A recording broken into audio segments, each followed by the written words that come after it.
Chapter 985, The Final Bloodshed. After half a month of space battles between the Starwings Knights and the Insect Princess, Yunshi pondered. This future should be fine. They have such potential and future. At this moment, Yunshi could feel the many threads of destiny intertwining with his own, creating a future. The owners of these threads of destiny were right beside him, visible within his sight. Because their destinies were connected to his, they would no longer be ordinary. They also shared some blessings from the stars, and in the distant future, they would become his strength, fighting for him in the starry skies, like his wings. The Starwings Knights, they were a collective, like a butterfly gently fluttering its wings, eventually causing a huge storm in the sky. The dragon's nest was successfully built, and it seems like Melon and the others' chests have also grown a little bit.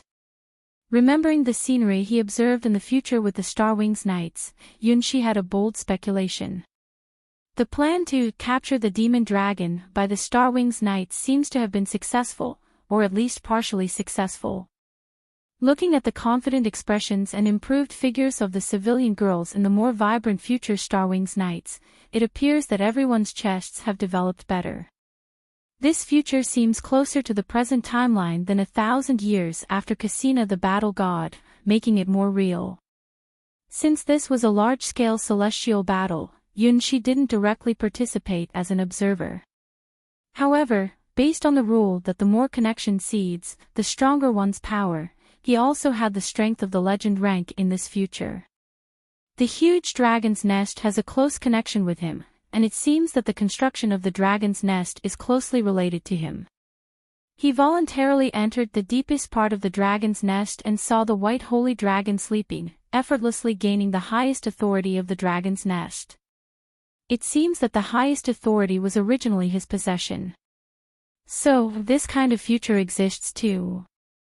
After seeing 3 different futures, Yunshi captured 3 different paths of destiny. He couldn't help but wonder if it was his illusion, but in these paths of destiny, there was always someone missing.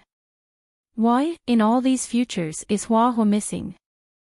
Huahua is supposed to be Yunshi's childhood friend and the strongest ally he knows, but in these 3 futures, she doesn't exist. Is there a future where Huahua and I are together? For the first time, Yunshi asked the White Lotus secret treasure that revealed different future paths for himself. The White Lotus secret treasure seemed to hesitate for a long time before finally giving Yunshi an answer.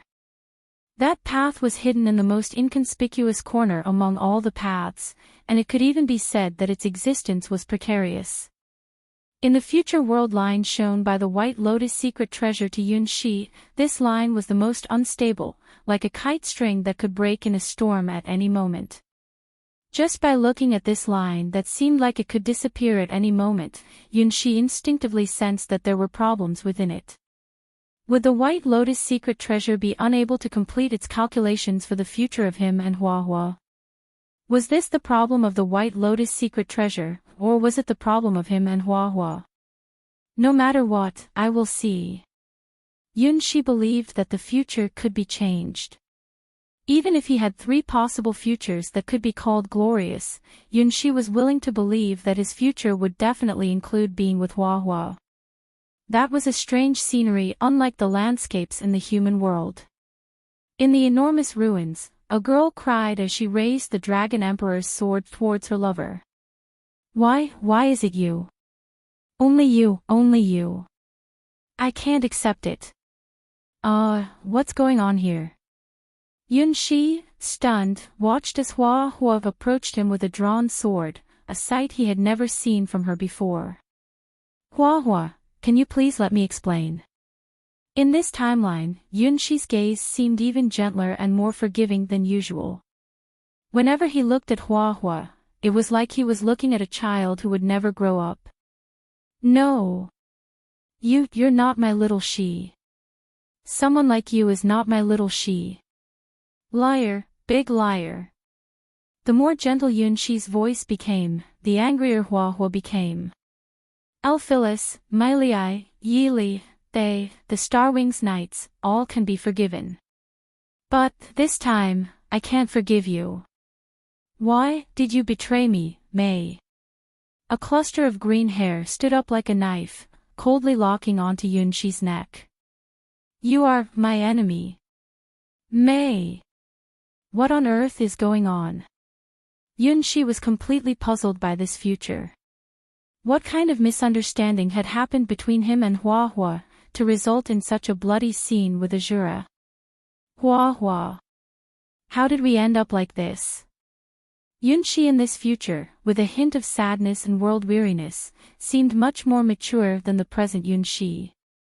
From the outline of his features, it seems that he has indeed grown a lot, no longer the green and inexperienced look of a 16-year-old, but more like the self that Yunshi in Cassina the battle god's future would see 1,000 years later. Nevertheless, from that faintly sad gaze, he was still Yunshi, a version of himself from a timeline that the current Yunshi is unaware of. It's all because, you unfaithful turnip. Hua said, with clenched teeth, and the green light on her head almost breaking through the sky. You must admit when you've been unfaithful. Desert Dragon Zaka said. Clearly, you've had multiple affairs, and yet you have the nerve to speak. Ice Dragon Zaka said. And besides, this time it's... Red Dragon Zaka hesitated. Oh my goodness. Black Dragon Zaka looked at Yunshi with a hostile gaze, feeling especially resentful. Yunshi could see from the cold sweat on his forehead that perhaps he was at fault. I am innocent. I didn't know she was. Involving a woman whose name isn't even allowed to be mentioned, the future Yunshi also had a face of frustration. Clearly, he himself was the biggest victim in this matter. May. Face your judgment. The green flashes turned into scissors that could cut everything. They launched a punishment against Yunshi, and four Zaka blocked all the spaces that Yunshi could escape to. They used a never-seen-before sealing technique on Yunshi. In this battle, Yunshi was defeated miserably, completely crushed by his unbeatable childhood friend. From now on, I won't allow you to leave my side. Hua pierced Yunshi's body with the Dragon Emperor's sword, her eyes becoming crazed. Ah, this is the end of blood. Chapter 986, The Strongest Future. Why would the future turn out to be such a tragic ending? After witnessing the bloody and devastating conclusion of the White Lotus secret treasure simulation, Yunshi's eyes were filled with indescribable sadness. He couldn't believe that he would fall for his first love, under the dazzling Hua, who was like the queen of summer in his heart. The time they spent together was very happy, even when Hua forcibly made him wear the black greatsword maid outfit and enter the White Lotus Sword Palace as May. He never thought he would become enemies with Hua. After realizing he was the reincarnation of one of the stars, he once wanted to quietly leave Hua's side and wander alone in the distant god's domain. But in the end, he chose to stay. He likes Hua.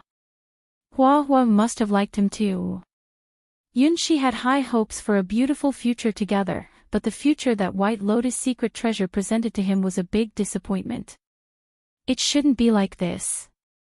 That wasn't the Hua he knew. Her wild and desperate appearance didn't seem normal no matter how you looked at it.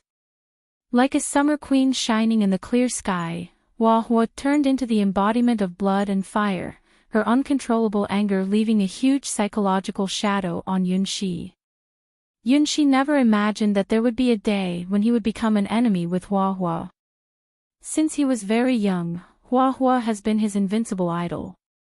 This impression, starting from considering Hua as only a third-rank swordsman, has been unbreakable, and it has never wavered as he stepped out of the small town and witnessed a wider world. His understanding of the strong, the concept of the limits between hero-ranked and below-hero-ranked races, all came from Hua. Hua is his ideal, the embodiment he admires. If there's anyone in this world who makes him want to give up before even starting a fight, it's only Hua. At least for now, he can't even imagine defeating her with his own strength alone. Just like the future deduced by the White Lotus secret treasure, even if he becomes the legend ranked in that future, he still falls under the dominance of Hua's Emperor's dragon sword. You know very well. I won't beat you. It's not just because I'm not strong enough, but because Yunshi can't bring himself to harm Hua. From the very beginning, he would lose to Hua in battle, because she is the queen of summer in his heart. Even when he had the endless blessings of the water god in the world of the water god, and used the magnificence of sky dance to suppress her, Yunshi never had the slightest intention of hurting Hua. How could he possibly harm Hua? But, he did hurt her indeed. He himself didn't understand what was happening. The despair and madness in Hua's eyes, as if she was about to cry, and her shattered heart, were evident when her imperial dragon sword pierced through his body. Even though it was his own self being pierced, Yunshi heard Hua's broken voice. The battle between him and Hua would have no winner, both sides were losers. That's why the future is so dim, teetering on the edge, and even the calculations of the White Lotus secret treasure are filled with fear and uncertainty. Who exactly? From the scattered words of the four Zaka beasts, Yunshi could infer that it was caused by a nameless woman. It's not El Felice, Milei, or Yili, his childhood friends, and it's not anyone from the White Lotus Sword Palace or the Starwings Knights. There was someone related to Hua, a person who he might not be aware of right now, and this eventually led to this tragic bloodshed. White Lotus secret treasure would definitely not make unfounded speculations, which means that this woman is already connected to him now and has a great potential to cause this tragedy in the future. Anyway, I won't let this future happen. Hua. After seeing 3 different futures, Yunshi was convinced that the deductions of White Lotus secret treasure had a high probability of occurring, just that they extended in different directions from his own timeline.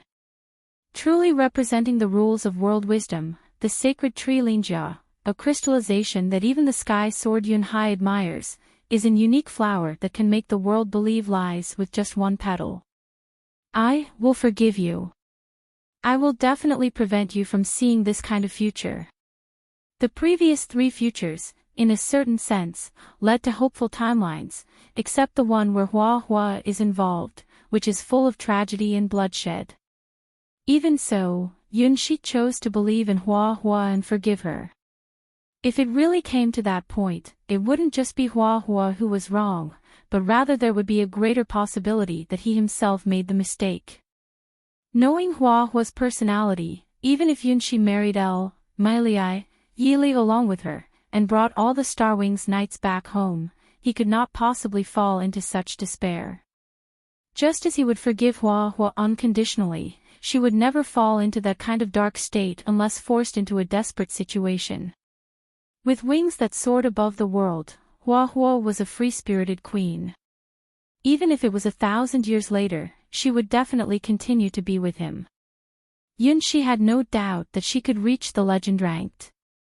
After seeing the future with Hua, Yunshi became even more convinced of the miraculous aspects of the White Lotus secret treasure. Since such a future was possible, he wanted to avoid it by any means necessary.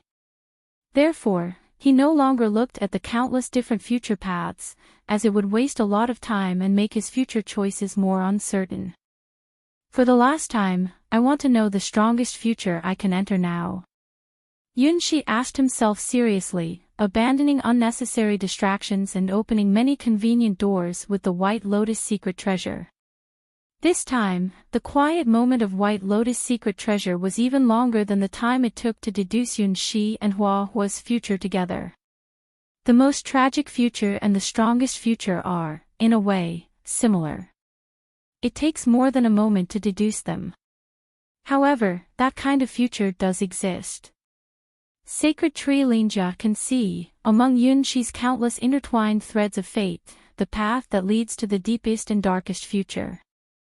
He may not have realized it himself yet, but he has already found the key to that future. However, even Sacred Tree Linjia needs to expend a tremendous amount of power to deduce that future. Unlike the previous 4 futures, this future contains something hidden that carries a heavier destiny than all 4 of the previous ones combined. It is about love and being loved. Trust and betrayal. Even after millions of years, they will still be intertwined and unable to separate even in the distant future.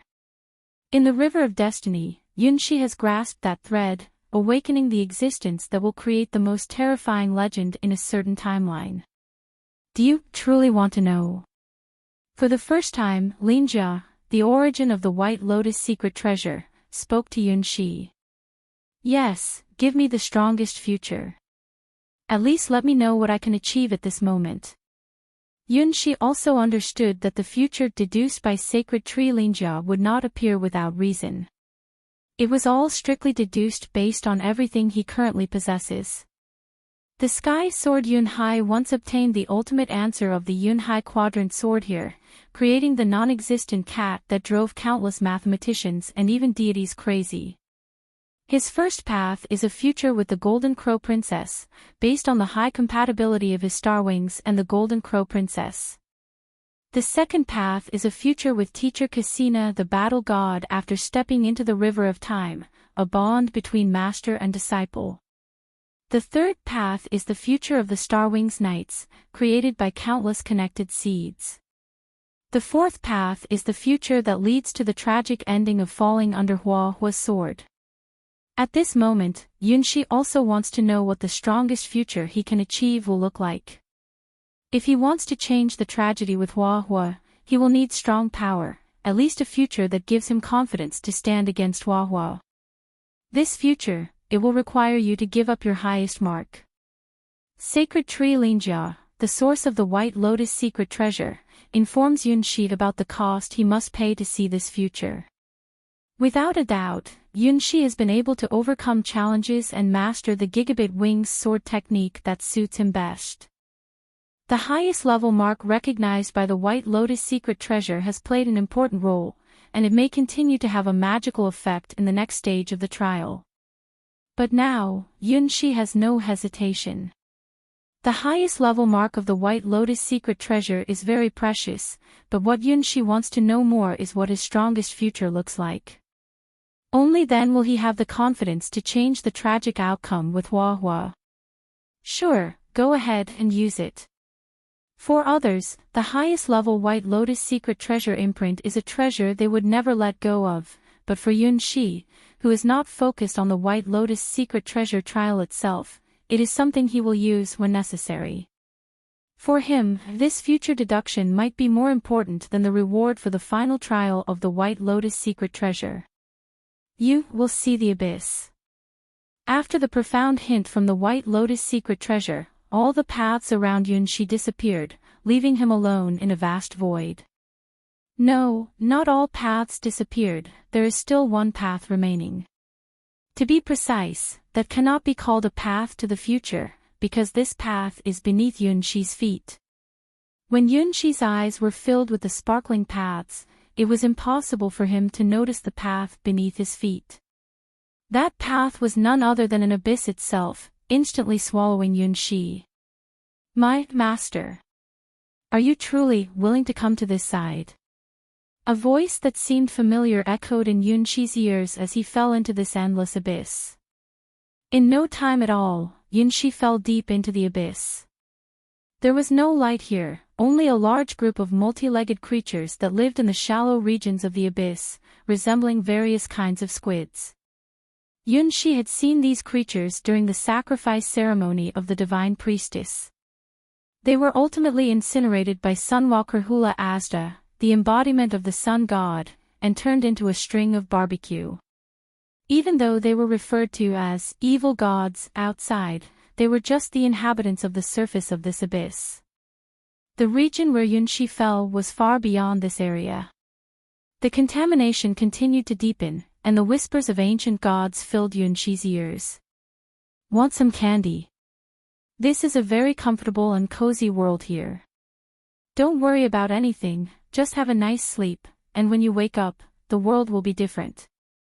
This voice sounds somewhat familiar. It's really cute and sweet. Falling, it seemed to touch something familiar again. "Oh, it's you. We can't go down there." "That isn't." It was a familiar voice, but where had I heard it before? My consciousness started to blur, and it felt like I was about to fall asleep. Splash! Like a pebble falling into a calm lake, creating ripples after ripples. Where am I? In the depths of the abyss, can there be such colors? It's not black, but gold, a kind of golden color with a mysterious and nameless aura. Here is one of the areas located at the bottom of the abyss, which cannot be observed or accessed by people. Yunshi opened his eyes and found himself immersed in a golden ocean, not knowing if it was in a gaseous or misty state. The liquid enveloped his body, cleansing his soul. "My master, you have finally come here. So, this is indeed an inevitable fate." The voice of heavenly demon Elise whispered in Yunshi's ear, as if witnessing the arrival of an era. Yunshi reached out his hand, and although there was nothing around, there was a sense of realization that he had touched a forbidden taboo. There was no turning back anymore. So, let him clearly see what is in this future that can only be accessed with the key of Supreme Heavenly Demon Elise, and what makes the White Lotus secret treasure call it the strongest future. This action caused ripples in the nameless and chaotic ocean. And so, Yunshi saw that sword. Among the three swords that represent the past, present, and future in the will of the stars, this is the one that Yunshi didn't choose. The sword is sealed by a golden crystal, as if it is still in a dormant state. The sword itself has a cold and ruthless red-black color, and on the hilt, a magic eye slowly opens, as if a taboo has been broken. Is this sword? Yunshi recognized it at first sight, this once elusive magic sword that the will of the stars recognized as the pinnacle of the endless starry sky. The name of this sword, the name is... There was a name on the tip of Yunshi's tongue, but he couldn't say it. Unlike the star wings, the name of this sword is despairing, it never brings happiness to anyone. Because this sword was born with only one purpose, to slay the highest deity. Chapter 987, Dance of the Black Wings. Yunshi never expected that the White Lotus secret treasure, which consumed his highest-ranking White Lotus insignia, would ultimately lead to such a result.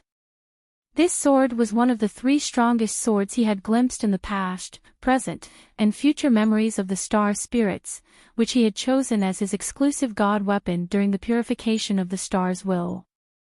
At that time, he had chosen what seemed to be more suitable for his future, which is now his exclusive god weapon, the star wings. He had no knowledge of the names or origins of the other two swords, and it was unclear which represented the past, and which represented the present. The answer given by the White Lotus secret treasure was the strongest future he desired and could now see, this sword. Is this the future I will experience if I choose this sword? Is it only through Elise that one can enter this future timeline? At that time, the reason Yunshi chose the star wings was because he felt it resonated the closest with his own aura. The future is always filled with charm because no one knows what the future will look like. Among the three swords, past, present, and future, Yunshi chose the star wings for a very simple reason. Because the star wings is the most beautiful, with a charm and radiance that suits his understanding, it comes with a halo formed by countless intertwining wings. By the time he realized the indescribable secrets hidden within the star wings, it was already too late to turn back. However, even if given another chance to choose, he would probably still choose the star wings, as he is more unfamiliar with the other two swords. In the initial observation, whether it's the sword sealed by countless chains or the sword with the magic eye in front of him, both emit a desperate scent of blood and aura of slaughter. Only the star wings, shining with hopeful brilliance, like a mythical creation woven with countless feathers of love. Subconsciously, Yunshi classified the two swords in front as cursed swords, while considering the star wings as a divine sword. From the beginning, Yunshi had a vague premonition that he would interact with the other two swords in the future. just didn't expect to come into contact with one of them so soon. Without a doubt, White Lotus' secret treasure knows about the existence of this sword and has provided the key to obtaining it. The heavenly demon, Elise, summoned by the Paranormata Vasavardan scroll, is the one who can enter the abyss and come into contact with the key to this sword. It is because of Elise's presence that Yunshi feels a slight connection to this mysterious sword, unsure if it represents the past or the present. However, he is not the owner of this sword. Yes, it was only after Yunshi saw the sword that he realized this. In fact, this sword doesn't belong to him, it belongs to someone else. The proud and icy black-red blade, the slowly opening magic eye that is gazing at him, gives him a familiar yet unfamiliar feeling. It seems that he and this sword have an indescribable connection, woven by the dark threads of destiny, a symphony of despair and deepest terror. This sword is the abyss. This sword has the power to kill everything. There is nothing that this sword cannot kill. Just like the star wings represent wings that surpass the 3 realms and exist beyond the 5 elements, this magic sword born in the golden sea of chaos has the innate power to destroy all rules and slay deities. Unlike the sky sword that will reach the God-Slayer realm in the future, the original purpose of this sword's creation was to kill the mighty gods and defy all the rules of the heavens and the realms. Who is the owner of this sword? Why did the will of the stars bring forth this sword before him in the beginning, and offer him possibilities to choose from? In this golden sea of chaos, it's clear that besides this sword, there's no sign of any living beings. The sentence is from a storybook, please translate it into English. The golden crystal, which seals the red and black sword, slowly shatters. The red and black magical sword quietly gazes at the unexpected visitor who has entered the golden sea of chaos. Here is a chaotic field that even ancient gods cannot enter. The distant time and space have always been closed to the public, and this field has never been open to outsiders. Since the golden chaotic scenery appeared at the bottom of this abyss, there have been no visitors, and even the outside world remains unaware of this field.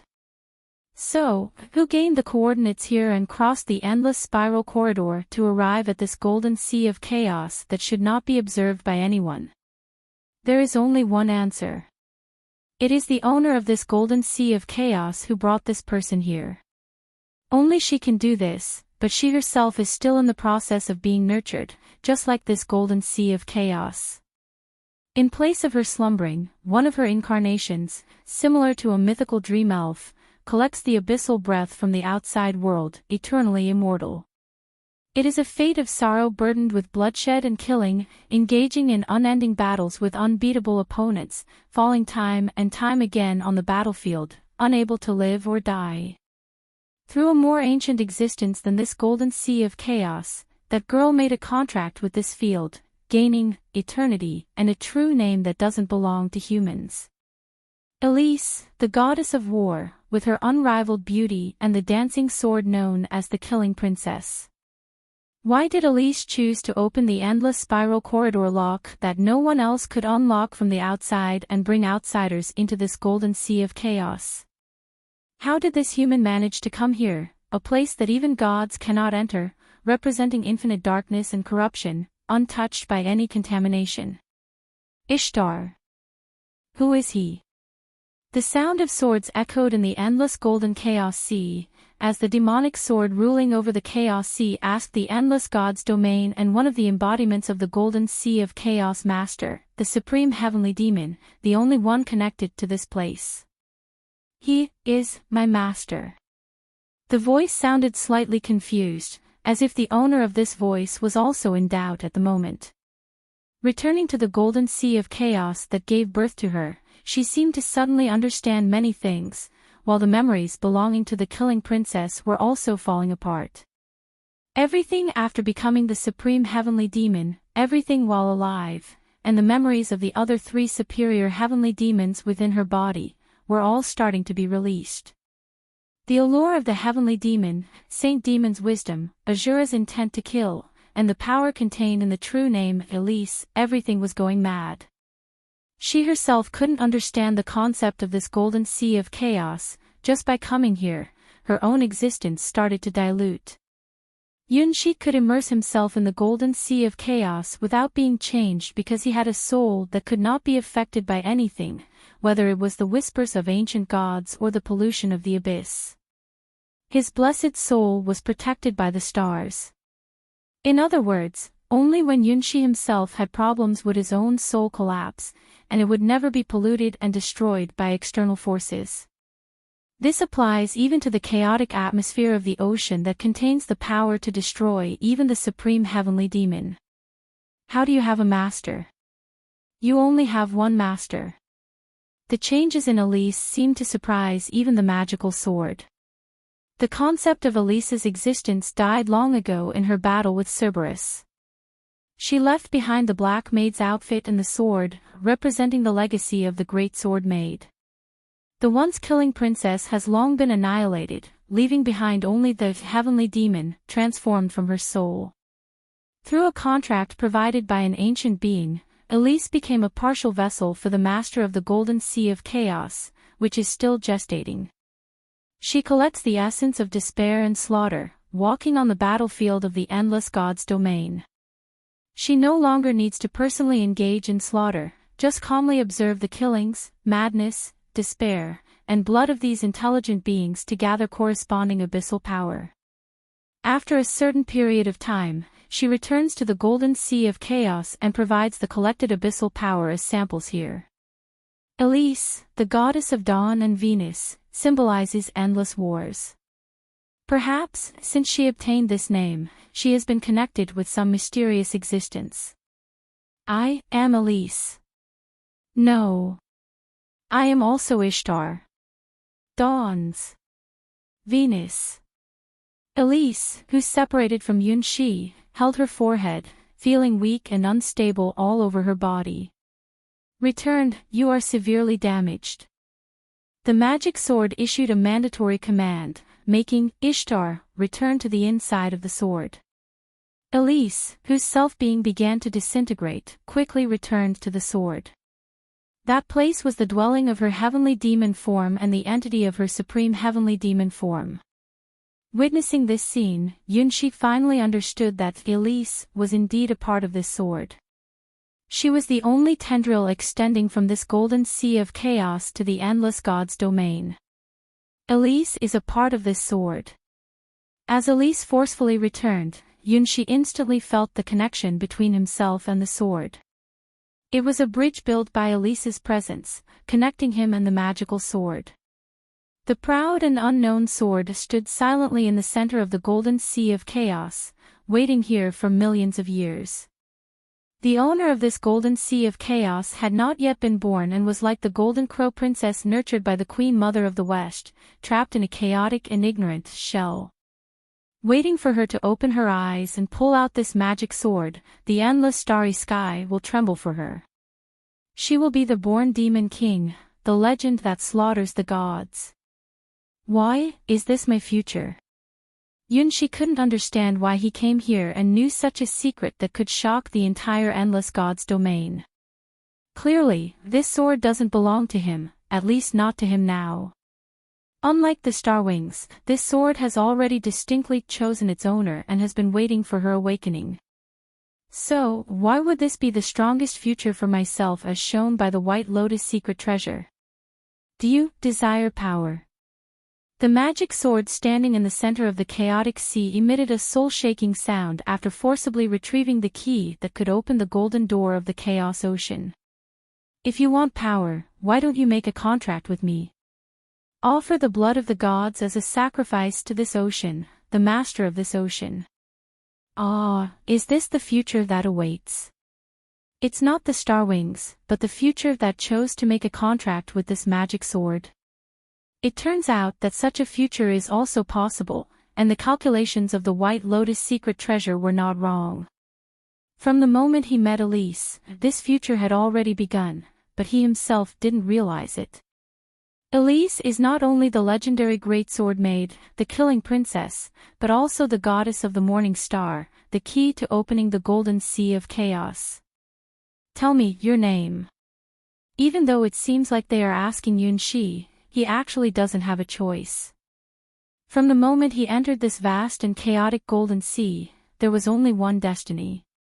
Controlled by the owner of this golden sea of chaos, becoming a disciple of chaos just like Elise. Because the owner of the golden sea of chaos has not fully awakened, he is just a temporary substitute. May. Accidentally, Yunxi said a name that almost felt like his real name. Well then, accept it. This is your destiny. Several black chains extended from the hilt of the magic sword, forcefully pulling Yunxi towards it. The deep black chains instantly tore through Yunxi's hand, entered his blood vessels and nerves, and finally connected to his heart, revealing golden runes that represented the power of the Demon King. Amidst excruciating pain, Yunxi felt like his body was no longer his own. Like the rhythm of a gigantic black gear turning. A suffocating feeling poured down like an endless abyss. Elise saw endless killing, war, and destruction, all turning into memories flowing through Yunxi's veins and nerves. Along with it came the true name of this sword. This is a demon sword born from the golden sea of chaos, naturally the sword of the Demon King. Its name is not known yet, but when its owner opens their eyes and emerges from this golden sea of chaos, they will inevitably commit their original sin, killing gods. Not just one, but 2 gods, killed by the God-killing unit. Because it was born in this golden sea of chaos for this mission. At this moment, it has not yet grown into its complete form, but it already possesses the power to control Yunxi's body and give him the path of the Demon King. Hiss! Endless black feathers flew from behind Yunxi, a single black wing extended. It was a sign of the chaos power entering his body and the arrival of some kind of consciousness. What you look like doesn't matter at all, it's the soul that can hold the aura of the golden sea of chaos that is valuable. Yunxi saw his own future and understood why the White Lotus secret treasure believed without hesitation that this was the strongest future he could achieve. Abyssal condemnation. That is the true name of this magic sword. Astaroth. That is the name of the owner of the golden sea of chaos. Black long hair cascaded down, showing shades of an endless abyss, similar to Elise's locks.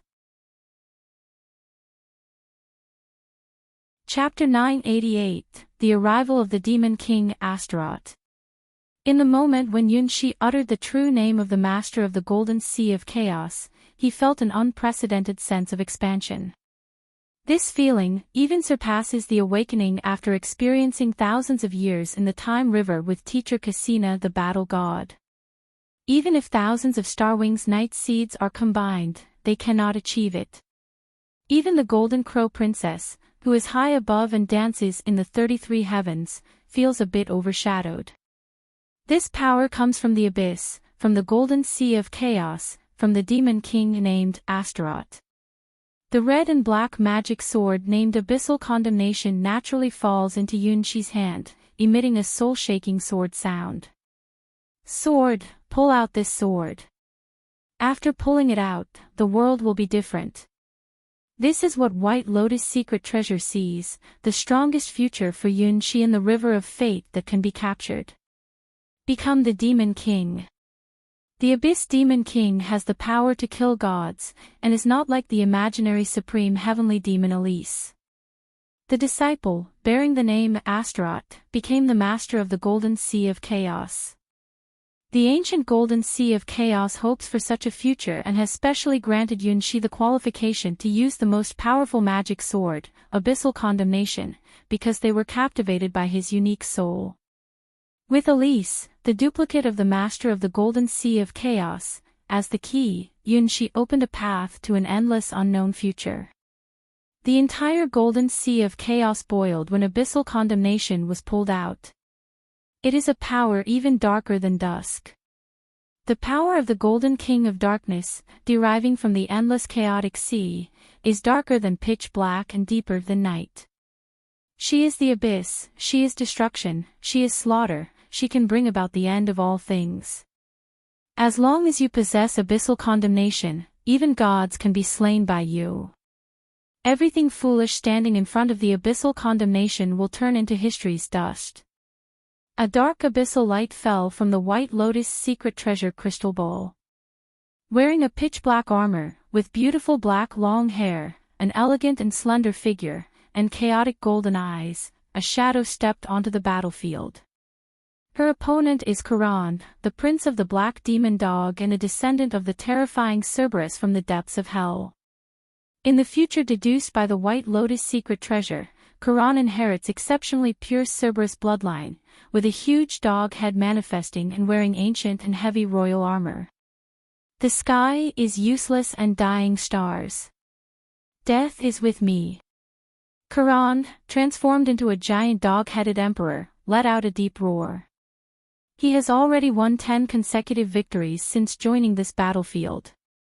In the War of the Crystal Ball, the winner has a huge advantage, while the loser will suffer a huge mental blow. Therefore, the more consecutive victories a person has, the greater their advantage.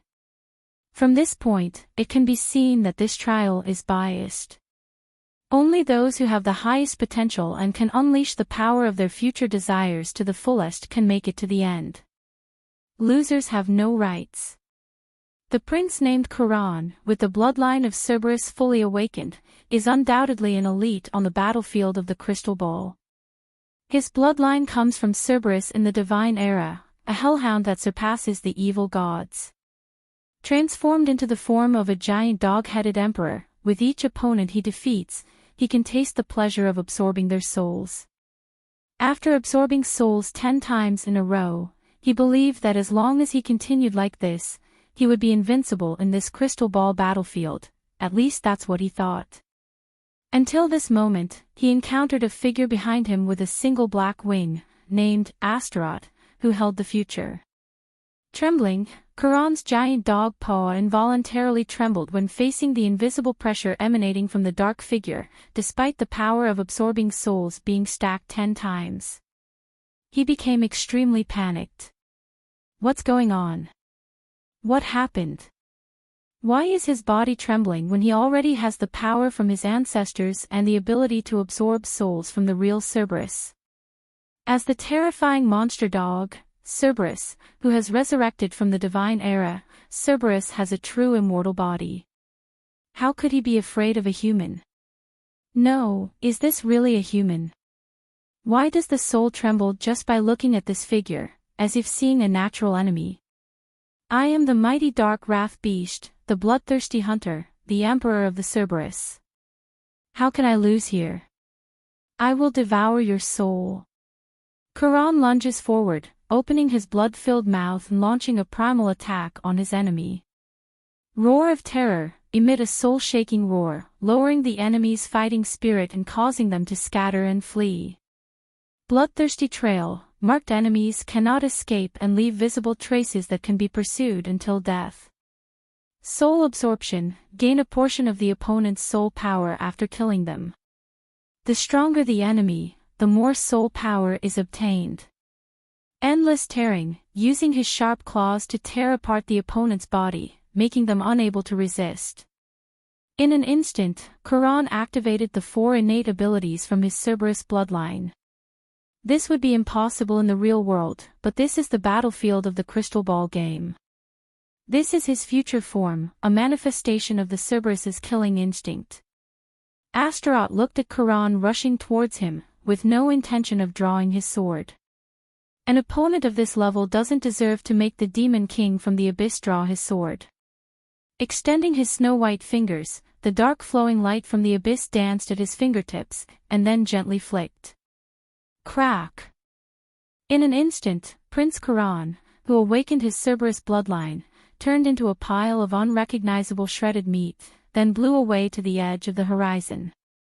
Only a motionless ghostly image of a dog's head remained, lingering where he died, confused and lost. Ouch! Among the ranks of the aristocratic youth alliance, Charon, who was just proud moments ago, held onto his head in pain, rolling on the ground and wailing. Completely unaware of how he died, and unable to even see clearly how he was killed. The figure with spread black wings became Karan's haunting nightmare. Even if it shattered and returned to reality from the crystal ball, it still made Karan's whole body twitch, almost making him vomit. "What's wrong, Karan? What happened to you?" Child Sangkwan exclaimed in astonishment as he looked at Karan beside him. Although he didn't want to admit it, the not-so-smart Prince Black Demon Dog Karan was indeed the strongest fighter among the evil gods. Chapter 989, Second Level. The bloodline of Cerberus, even among the evil gods, is a super high-level ancestral bloodline.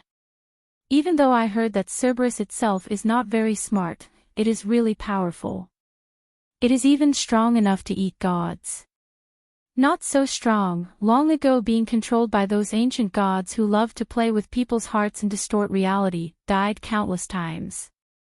The ancient gods always used Cerberus as cannon fodder, sending him to test any strong foes they encountered.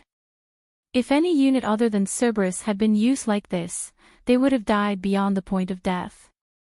But after being slaughtered on the battlefield by multiple deities, Cerberus is still alive and kicking, while several attempts to control it by ancient gods have fallen. If Cerberus is killed, it quickly comes back to life from the underworld. This is an exaggerated immortality that even surpasses ancient gods. It is a privilege of the Netherworld guard dog. Karan is not very intelligent, so he doesn't mind being used by the ancient gods because he can't die no matter how he is used. Karan, the prince of the black demon dogs, who inherited Cerberus' bloodline, also has this characteristic. No matter what kind of serious injury he receives, even recently being exploded all over by a demon worm from the insect race, he just can't die. He can be called the strongest of the strong. But now, what did he encounter in the crystal sphere? Having Cerberus bloodline, he, who probably doesn't even have the words "afraid" in his dictionary, is actually rolling and howling on the ground. He is the only one among the trio of evil gods who has won 10 consecutive victories. That is a monster. Karan bit his tongue, causing it to bleed, and his whole body kept twitching, his pupils shrinking. It's even more terrifying than Cerberus, a true monster. Covered in splattering blood and having bitten off his own tongue, Karan finally curls up and completely loses consciousness. The Black Demon Dog Prince, who originally had a great hope of entering the next stage of trial, had his 10 consecutive victories come to an end and lost the ability to fight again. There were more than one person who had similar encounters. In the following time, all the trial participants who encountered Astaroth felt what true despair and fear from the abyss really were. Most of these elites achieved 5 or 6 consecutive victories on the Crystal Ball battlefields, especially the members of the Noble Alliance. When they all changed their job to the Tentacle class, they would instantly become restless and enter a frenzy state just by being stared at by Astaroth.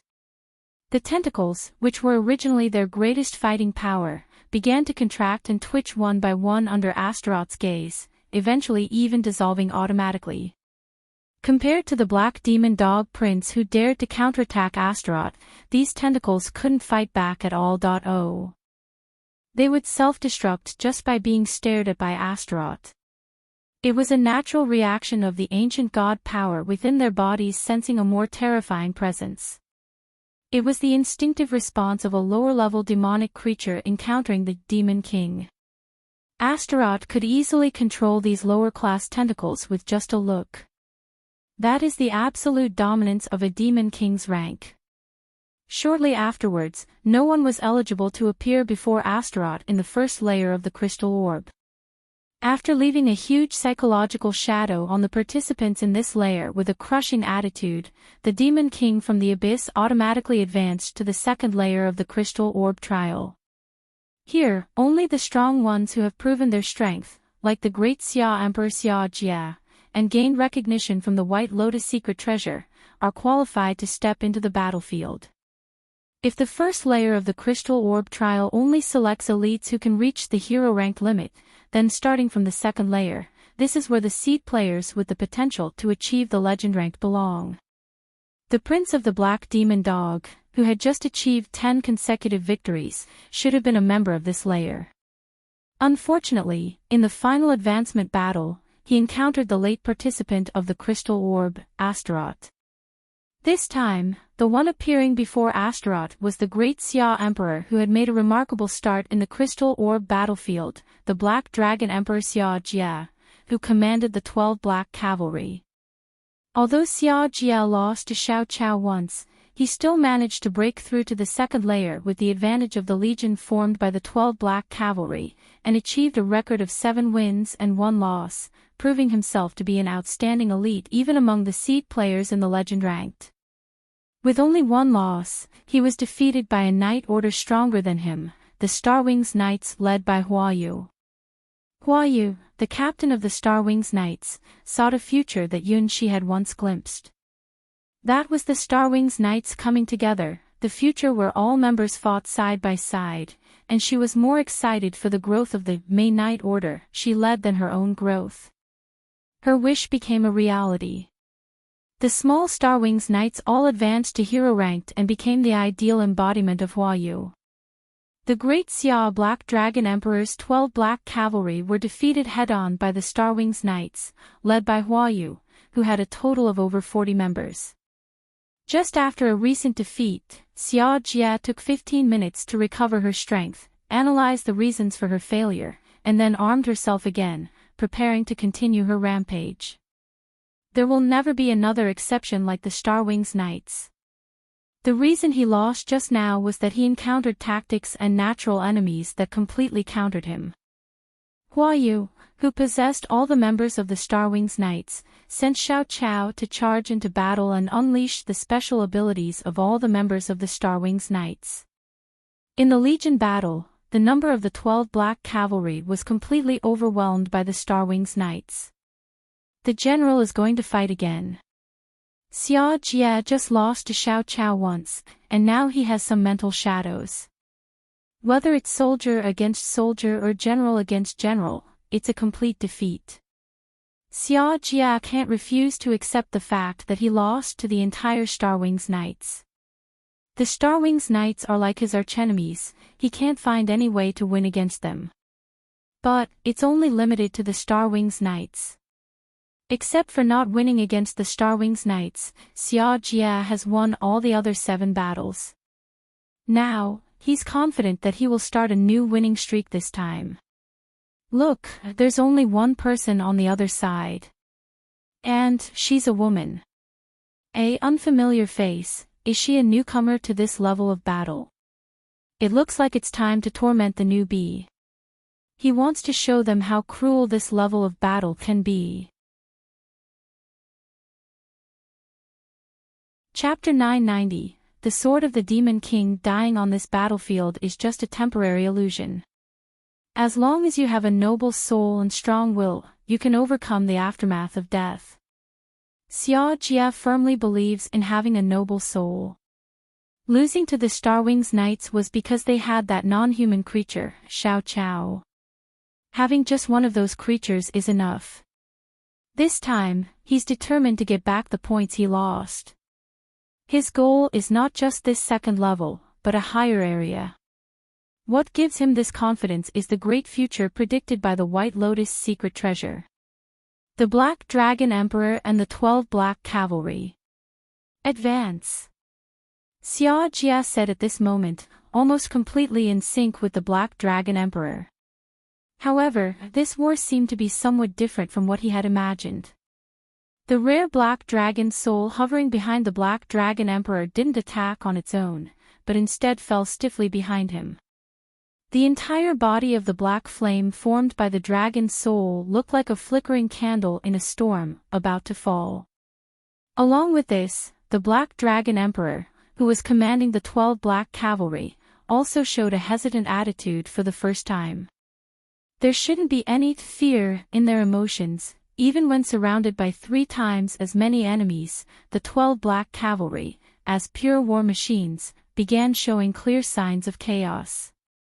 That's because whether it's the Black Dragon Emperor or the 12 Black Cavalry, they felt a clear difference in rank from the black-haired figure across from them. It wasn't a gap that could be compensated for with any tactics or strategies, but rather a power that completely disregarded the so-called difference in numbers. The people who can enter the second level of the crystal ball disc trial are mostly considered as seeds with a legendary possibility by the White Lotus secret treasure. Xia Jia, who woke up the great Xia dragon soul, is fine. Whether it's Hua Yu or the Starwings Knights, it's fine. Karan, the prince of the black demon dog, is just one step away from coming here. They are all recognized by the White Lotus secret treasure and have the qualifications to access the world above the hero rank and open the door to it. However, the seeds of the legend ranked and the true legend ranked are not the same thing. The more talented the seeds are, the more they can feel the fear of Astaroth, while those lower-level tentacles cannot truly perceive this terrifying source. Faced with the fear of Astaroth that he felt, Prince Karan of the Black Demon Dog went completely crazy, refusing to believe in this gap and launched a desperate attack. Likewise feeling the fear, the Black Dragon Emperor and the 12 Black Cavalry, after getting over the initial shock, still made the choice to fight. Xia Jia couldn't understand the huge difference between him and the future Black Dragon Emperor, because they were not even in the same world. So, when he saw the Black Dragon Emperor absorbing the power of the great Xia Dragon Soul, leading the 12 Black Cavalry to charge against that black figure, he even thought it was the beginning of a victorious dawn. That was really his illusion. This charge was not launched with the goal of victory, but merely to prove oneself. Facing an opponent that was absolutely unbeatable, the Black Dragon Emperor still chose to go into battle, just like a despotic ruler who walked onto his final battlefield under the setting sun. Brave. Unyielding. Unlike the madness of the Black Demon Dog Prince, this was the Black Dragon Emperor's own will. Even if it meant death, he would die on the battlefield. Astaroth slightly lifted his head and reached out to pull out Abyssal Condemnation. It was not because of the enemy's strength, but only because of that courage, that Demon King had the qualification to draw his sword. With such strength and courage, deserving of being destroyed by Abyssal Condemnation, only a will like this is worthy of Abyssal Condemnation to be drawn. Like a crazy opponent like the Prince of the Black Demon Dog, the monster who couldn't face the power of the Abyss, didn't even have the qualification to become a sacrifice to Abyssal Condemnation. The magic eye on Abyssal Condemnation quietly opened, and the red and black flowing light shone on this sword of the Demon King. The power from the abyss began to cause the earth to shake violently, countless small stones were blown away by the huge airflow, and the rapidly gathering power of the abyss formed a massive storm. Destruction, slaughter, the power representing all darkness erupted recklessly around Abyssal Condemnation. The tremendous power distorted the space around the demonic sword, constantly devouring the material of this world. An earthquake, it erupted. The earth emitted a tragic groan, unable to bear the will from the depths of the abyss. On the ground, big cracks appeared one after another, and if you looked down from the sky, it spread out like a spider web. In the sky, chaotic airflows gathered strangely together, with the Abyssal Condemnation at the center. A huge tornado was forming. 12 Black Cavaliers rushed on this collapsing land, crossing one crack after another with the help of the Legion aura released by the Black Dragon Emperor. Black dragon flames passed from the Black Dragon Emperor to them. At this moment, they were burning. Under the black flames, they transformed into a fearless burning army, bravely charging towards an opponent that seemed unbeatable. On the crumbling ground, they were the only units still able to move. Violent storms began to sweep the world. The power of the Demon King from the abyss acted like a giant mixing machine, gathering all the space and darkness around Abyssal Condemnation. With Abyssal Condemnation as the center, the earth began to crack, the sky started to change colors, but more power from the abyss continued to gather, distorting the scenery. The magic eye locked onto the approaching final army, then in an instant released the endless power of the abyss. I cannot describe what happened in that moment. The marks of a sword from the abyss swept over everything. Just the wind pressure caused by the sword created a huge tornado that stretched for several kilometers. A destructive black storm overwhelmed everything. The sky, the earth, the air. Everything was crushed. In the face of this storm that destroyed everything, no material was allowed to exist. All the magical elements in the world were disrupted. There was no longer a boundary between the sky and the earth. This land, carved out from the battlefield of the crystal ball, was collapsing. The end of the world is probably the best way to describe this scene. The sky fell, the earth crumbled. In the face of the destructive storm brought on by the abyssal condemnation, everything turned into nothingness, everything was destroyed. From the ground, cracks stretched all the way to the end of this world. With the destructive storm, everything was blown into oblivion.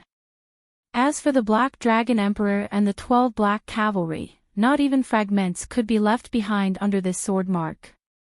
Demon King's first sword technique, Dark Mark, Astaroth's god-killing sword technique. Chapter 991, Legendary Area, Boom. Xia Jia couldn't distinguish whether this place was reality or the afterlife. Different, unlike all the opponents encountered before. Completely not on the same level, his future incarnation as the Black Dragon Emperor and the 12 Black Cavalry are like insignificant ants compared to the sword scars that traverse the sky and earth. Just by being grazed by the wind pressure at the edge of that sword scar, the 12 Black Cavalry were blown into the sky and instantly reduced to dust and bones. As the leader of the Legion, the Black Dragon Emperor barely lasted even a fraction of a second in that black mark, directly swallowed up. Correspondingly, Xia Jia suffered an unprecedented spiritual impact. If it weren't for the protection of the White Lotus secret treasure, his soul would have shattered completely the moment it was affected by that black sword scar. Even so, he could no longer continue the fight. The damage caused by the Dark Mark is more than 100 times that of the Starwings Knights. In terms of the resilience of the soul, he is not even comparable to the Black Demon Dog Prince Quran, who inherited the power of the Cerberus bloodline, let alone the fact that what he saw was the true Demon King's sword from the abyss. Monster. Ah! How could I win against such opponent? Falling to the ground, Xia Jia fainted directly. This also marked that, in the second level, with a record of 7 wins and 1 loss, the great Xia Crown Prince, who had hopes of advancing to higher levels, was completely eliminated. If this wasn't the trial of the White Lotus secret treasure, he would have perished the moment he touched that black sword scar. After crushing the Black Dragon Emperor and the 12 Black Cavalries with a single sword strike, the Demon King from the Abyss continued his conquest. In her second fight, she encountered the strongest contender from the camp of prestigious families, the former Crown Prince candidate of the Great Qin Sword Domain. Who? What are you? Why would someone like you appear here? No, you shouldn't be here.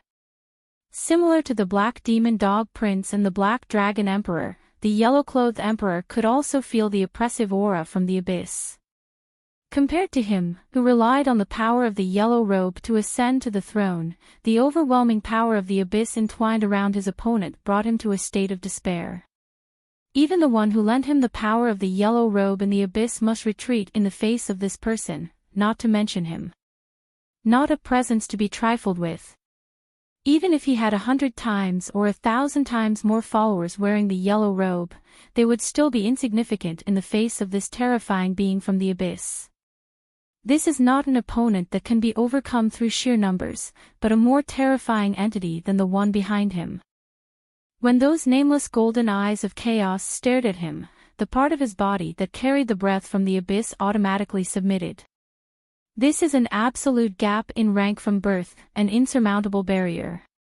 He, who achieved enlightenment through the power of the abyss, is as tiny as a bug in front of the true Demon King. He can't even entertain the thought of launching an attack. Astaroth clearly isn't satisfied with this opponent. Unlike the Black Dragon Emperor just now, this seemingly more powerful opponent has long lost their own will in the abyss. Borrowed power. False confidence. A body filled with worms, like a puppet made of waste. Not qualified to unsheath abyssal condemnation. Just like when dealing with Prince Kuran, the black demon dog, Astaroth simply extended his finger and flicked it. Oh! Without even going insane like Prince Kuran, the yellow-clothed emperor held his head, screaming in agony as his body instantly decayed and turned into minced meat. His proud power was nothing but a joke in front of a true demon king, with an absolute gap in rank that left him unable to react. As he gazed into the abyss, and the abyss gazed back at him, the hand that would ultimately pull him in, this ending had already been predetermined. Abandoning even his humanity and relying on the power of the abyss to shape himself, he became even more inferior than Prince Kuran, the black demon dog, and was instantaneously annihilated. Meaningless. Astaroth disappeared from the battlefield, continuing to search for the next opponent. Among the aristocratic camp, the yellow-robed emperor's entire body exploded, turning into piles of exhausted insects, helplessly whimpering, completely losing the qualification to continue. Crushing, still crushing. On that day, all the testers in the Crystal Ball Plateau's second area encountered a nightmare named Astaroth. These geniuses, who possessed the potential of the legend ranked, developed a tremendous fear towards the figure dressed in pitch-black armor with a black single wing on its back. Most people were never able to escape from this shadow in their entire lives. The only exception was a recently established small knightly order. Only towards the members of this order, Astaroth didn't draw his sword. Instead, he gently extended his fingers, often flicking their foreheads before they had a chance to react, rendering them unconscious. The same power of the abyss, when eliminating others, would cause over 100 times the fatal damage of a regular defeat, resulting in being completely eliminated.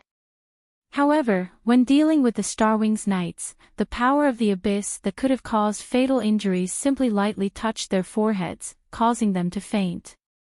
Most of the Starwings Knights members who were defeated by Astaroth could only see a strand of black hair, and instantly lost consciousness. This is the difference in treatment. After all, they encountered the Golden Demon King who responded to someone's wish to come here from the deepest abyss. Soon, even the second-level area could no longer accommodate the Demon Kings from the abyss. The final area of the crystal ball disc opened up to Astaroth. This is the battlefield of legends, a world where only those who have achieved almost complete victories in the second level are allowed to set foot, elevating their future to become true legends. If the challengers in the second level are seeds that may reach the level of a legend in the future, then the challengers who can enter this level are representatives of the legend ranked, which is 100% predicted by the White Lotus secret treasure. The first opponent that the Demon King from the Abyss encounters here is a very, very familiar figure. The Starwings Knights, gathering everyone together. The flag of the Platinum Rose flies, a great banner that will surely become a legend and be celebrated by countless people. The golden hair flowed like tassels on the battlefield. It was a blossoming platinum rose, blooming among the flowers of the Starwings Knights. Chapter 992, The Gap that was the glorious future belonging to the Starwings Knights, as well as the glorious future belonging to the Platinum Rose.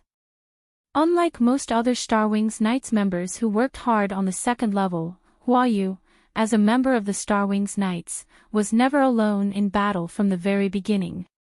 Her power came from all the members of the Starwings Knights, and her future wishes were for the brilliance of the entire Starwings Knights, not just for herself. As long as the Starwings Knights exist, she will exist as well. If the future of the Starwings Knights disappears, she will cease to exist as well. By placing everything on the Starwings Knights, Huayu has become the symbol of the Starwings Knights. Just like Xia Jie's future will inevitably include the 12 Black Cavalry, Huayu's future is the entire Starwings Knights.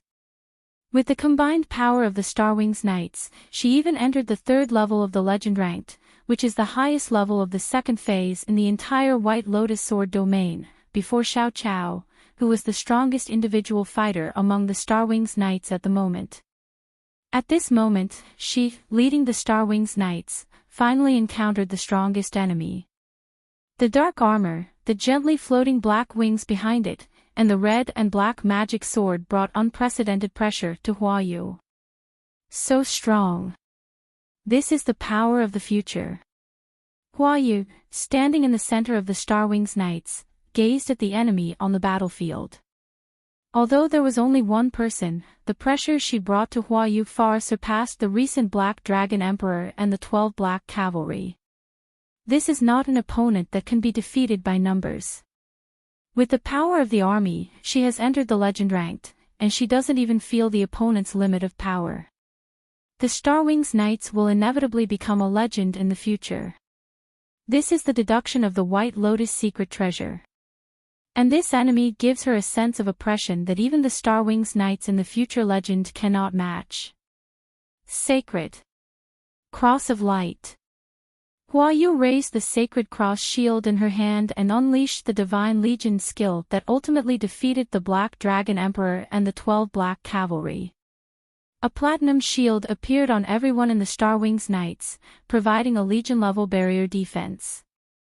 Sacred Platinum Sword. The Platinum Cross Sword glowed simultaneously, giving the Starwings Knights the divine attribute that granted them absolute control over all dark powers.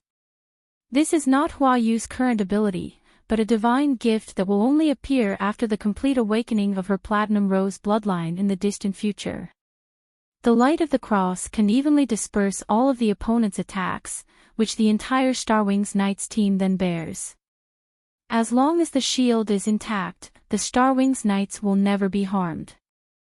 The Platinum Sword allows each member of the Starwings Knights to possess attack abilities similar to a god weapon, particularly effective against creatures with dark attributes. When necessary, it can also unleash a collective power of all the Starwings Knights in the form of a light sword.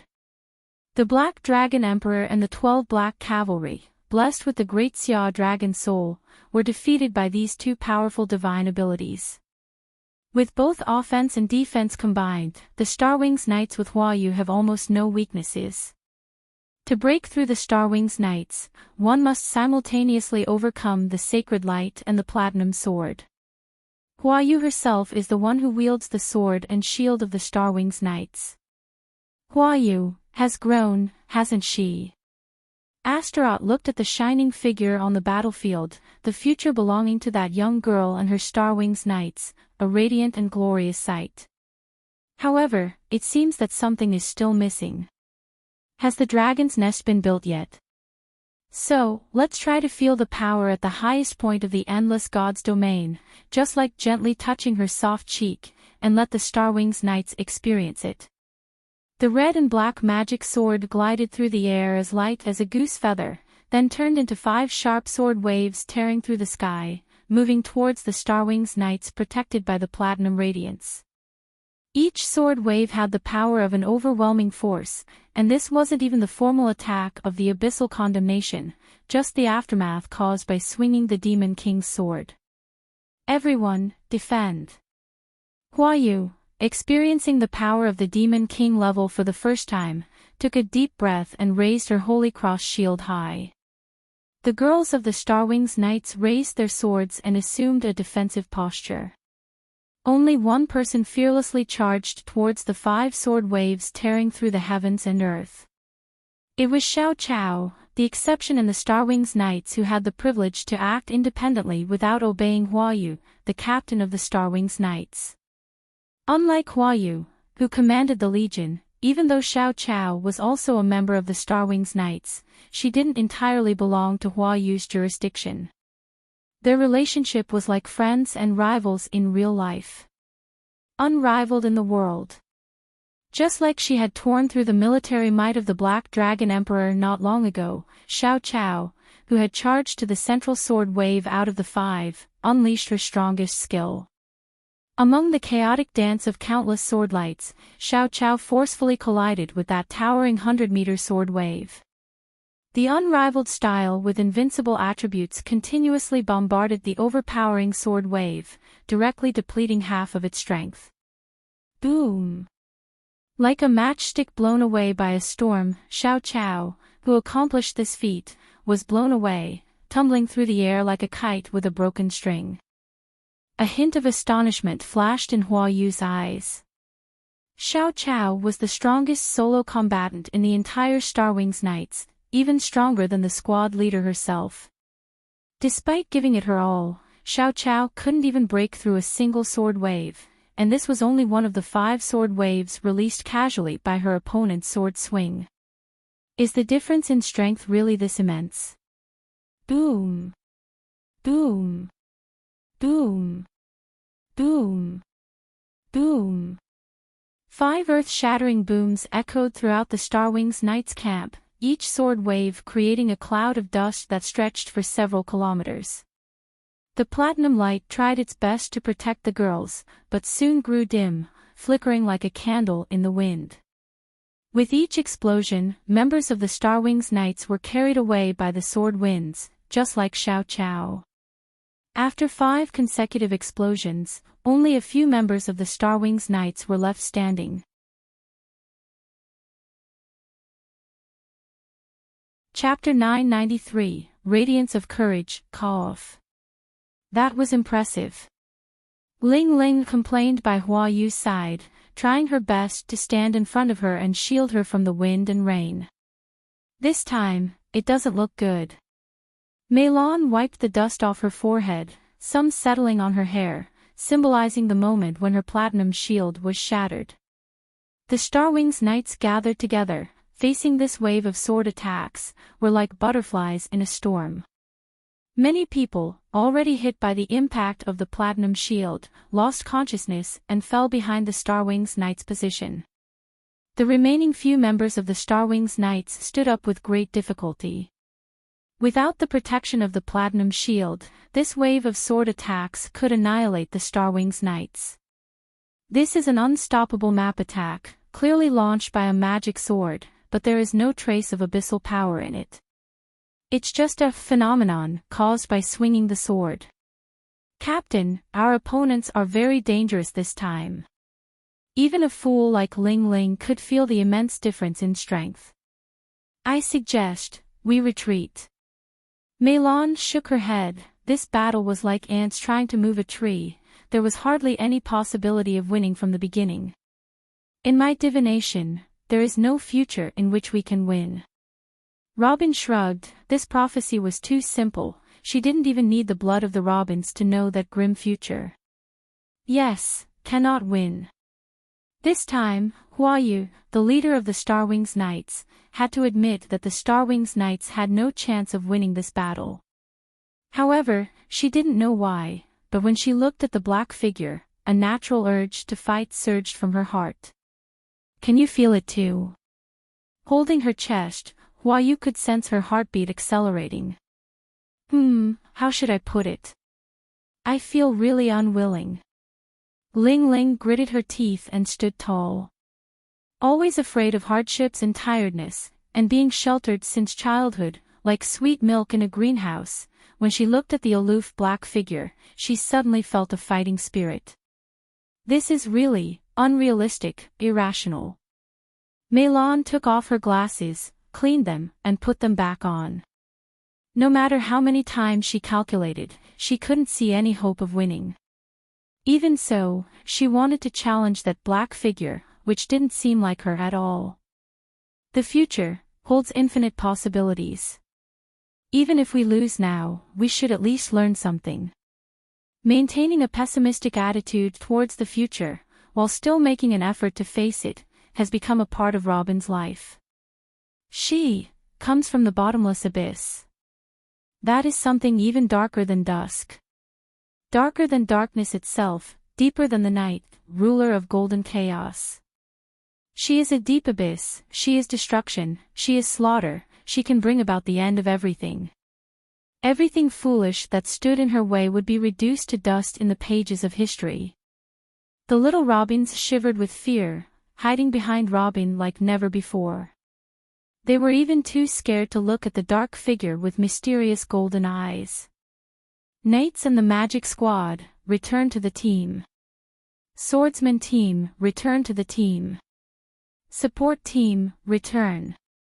Just like butterflies dancing in a storm, with the help of their teammates and companions, the Starwings Knights girls who were once left behind, came back, one by one. What an amazing opponent. Finally, the vice-captain of the Starwings Knights, Xiao Chao, who was blown the farthest and almost rolled to the end of the horizon, returned. The Starwings Knights, once again, gathered together as a whole team. Moo, it's okay, right? Hua Yu, who had made a certain decision, reached out and gently hugged the smallest member, who was standing motionless behind herself for some unknown reason. Moo, not afraid, definitely not afraid. Moo's big silver hair accessory swayed, and in Moo's eyes, there was a certain unknown and complex radiance shining. Then, that's good, the real battle is just beginning. Perhaps, it's time for your power to be needed. As the leader of the Starwings Knights, Hua Yu knew all the members of the Starwings Knights very well, and only the power of Moo had a great uncertainty. Compared to Xiao Chao, who was gradually revealing her sharpness, Moo was basically the Starwings Knight's little princess who brought joy and was loved by everyone. Only Hua Yu faintly felt that perhaps, at this moment, the strongest member among the Starwings Knights was not her, nor Xiao Chao, but this child who was doted on by everyone. She had something hidden in her, even though she looked just like an ordinary little girl. But she was a child chosen by Mei, a mysterious girl who suddenly appeared like a gift from heaven to the Starwings Knights. If there was something unpredictable in the entire Starwings Knights, then that variable would be Moo. That sister is really amazing. Moo's eyes looked at the black figure in front of her, and some kind of intuition told her that the power displayed by the other person at this moment was even more incredible than anything she had ever seen. That sword wave that almost devastated the Starwings Knights was just a glimpse of her true strength. Merely standing there, she was as deep and unfathomable as a huge abyss. I know, her strength is impossible to imagine. But we are not weak either, right? Hua Yu gently caressed Moo's head, and then stood up. It was clearly a battle that was destined to be lost, so it was time to gracefully admit defeat. When faced with an unbeatable enemy, surrendering is also acceptable.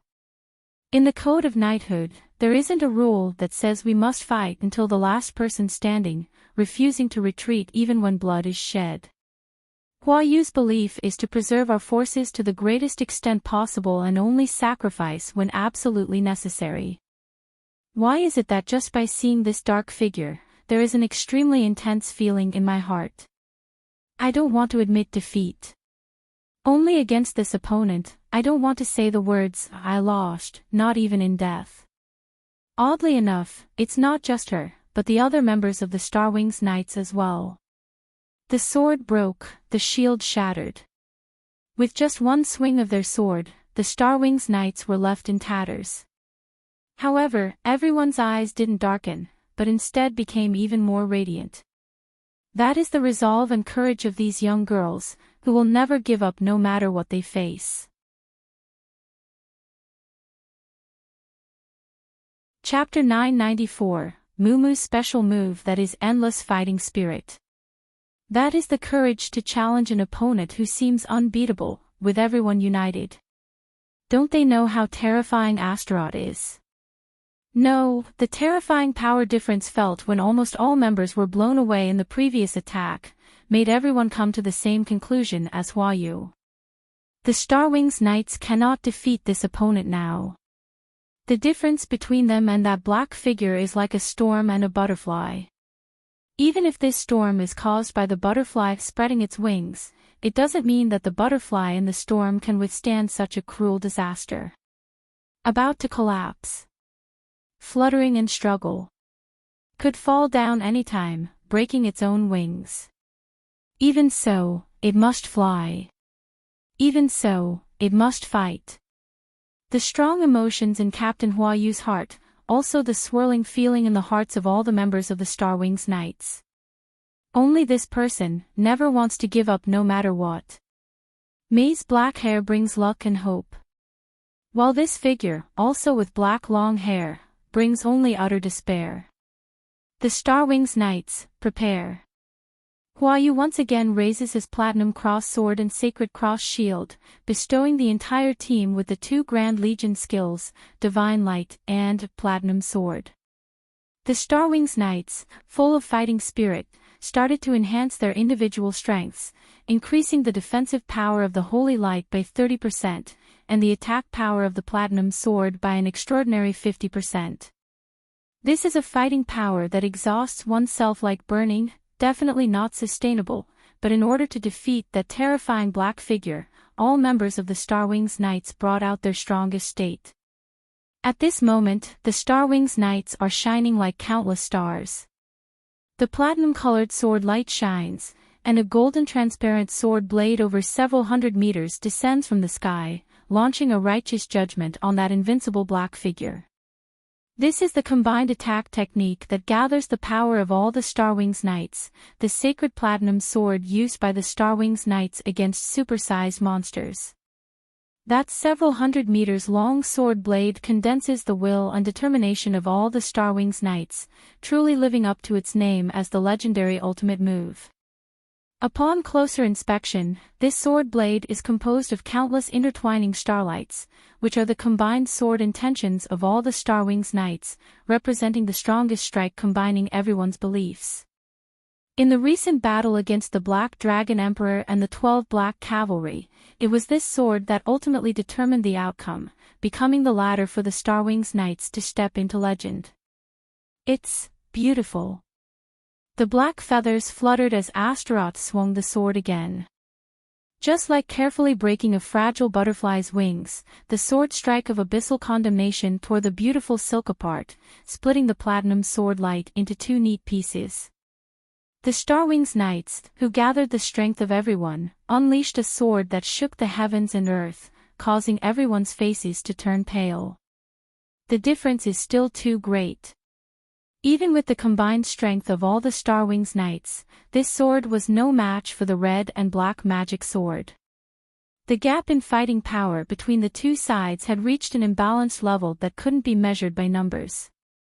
It took great courage just to gaze at the red and black magic sword. It represented an endless abyss, the despair that devoured everything.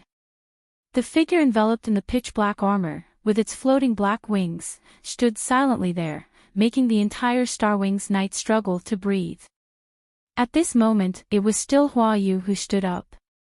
As the leader of the Star Wings Knights, as the pillar of this still young Star Wings Knights, she had a fiery gaze with platinum flames burning in her eyes. She didn't give up. Because the future of the Star Wings Knights is much more than this. The future belonging to her, as revealed by the White Lotus secret treasure, and the future of the Star Wings Knights, are just a small part of the true iceberg of the Star Wings Knights. She believed more firmly than anyone else that the future of the Star Wings Knights would be even more glorious and radiant than the present. The future she could achieve at this moment is only a small fraction of the true future of the Star Wings Knights. Even in the face of an enemy like Astaroth, she persisted in believing that the Star Wings Knights still had the possibility of victory. Until the last moment, she would never sacrifice easily. Until the last moment, she would never give up hope. Mei's luck will definitely bring a dawn of victory to the Star Wings Knights. Moo Moo, it's about to start. Holding her tiny pink fists tightly, Moo Moo used her sweet voice to make a sound that didn't match her small body. That sound had a sacred and invincible dominance. Like a swift wind. Like a blazing fire. Like a thunderstorm. As if lava, Moo Moo's blood started boiling, igniting a terrifying momentum that shouldn't belong to a child her age. Compared to this momentum, the Black Dragon Emperor's Black Dragon soul seemed insignificant, like a tiny insect. Moo Moo. Ling Ling looked at Moo Moo, who was unleashing sacred power, with a big surprise. Obviously, she didn't expect such a twist here. This is really unexpected. Mei Lan's little mouth curved into a gentle arc. As the secretary of the Starwings Knights, she had no idea that this little buddy would be the one to step forward in the end. Although it's not very auspicious. I have a bad feeling. Robin knew that his luck was always terrible, and it seemed no different this time. Oh my. Oh my. It's coming. The wings that blot out the sky, the beast that tears apart the world.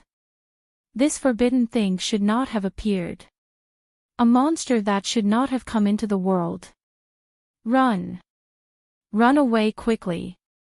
The blood-soaked Robins screamed and ran around behind Robin, looking extremely panicked.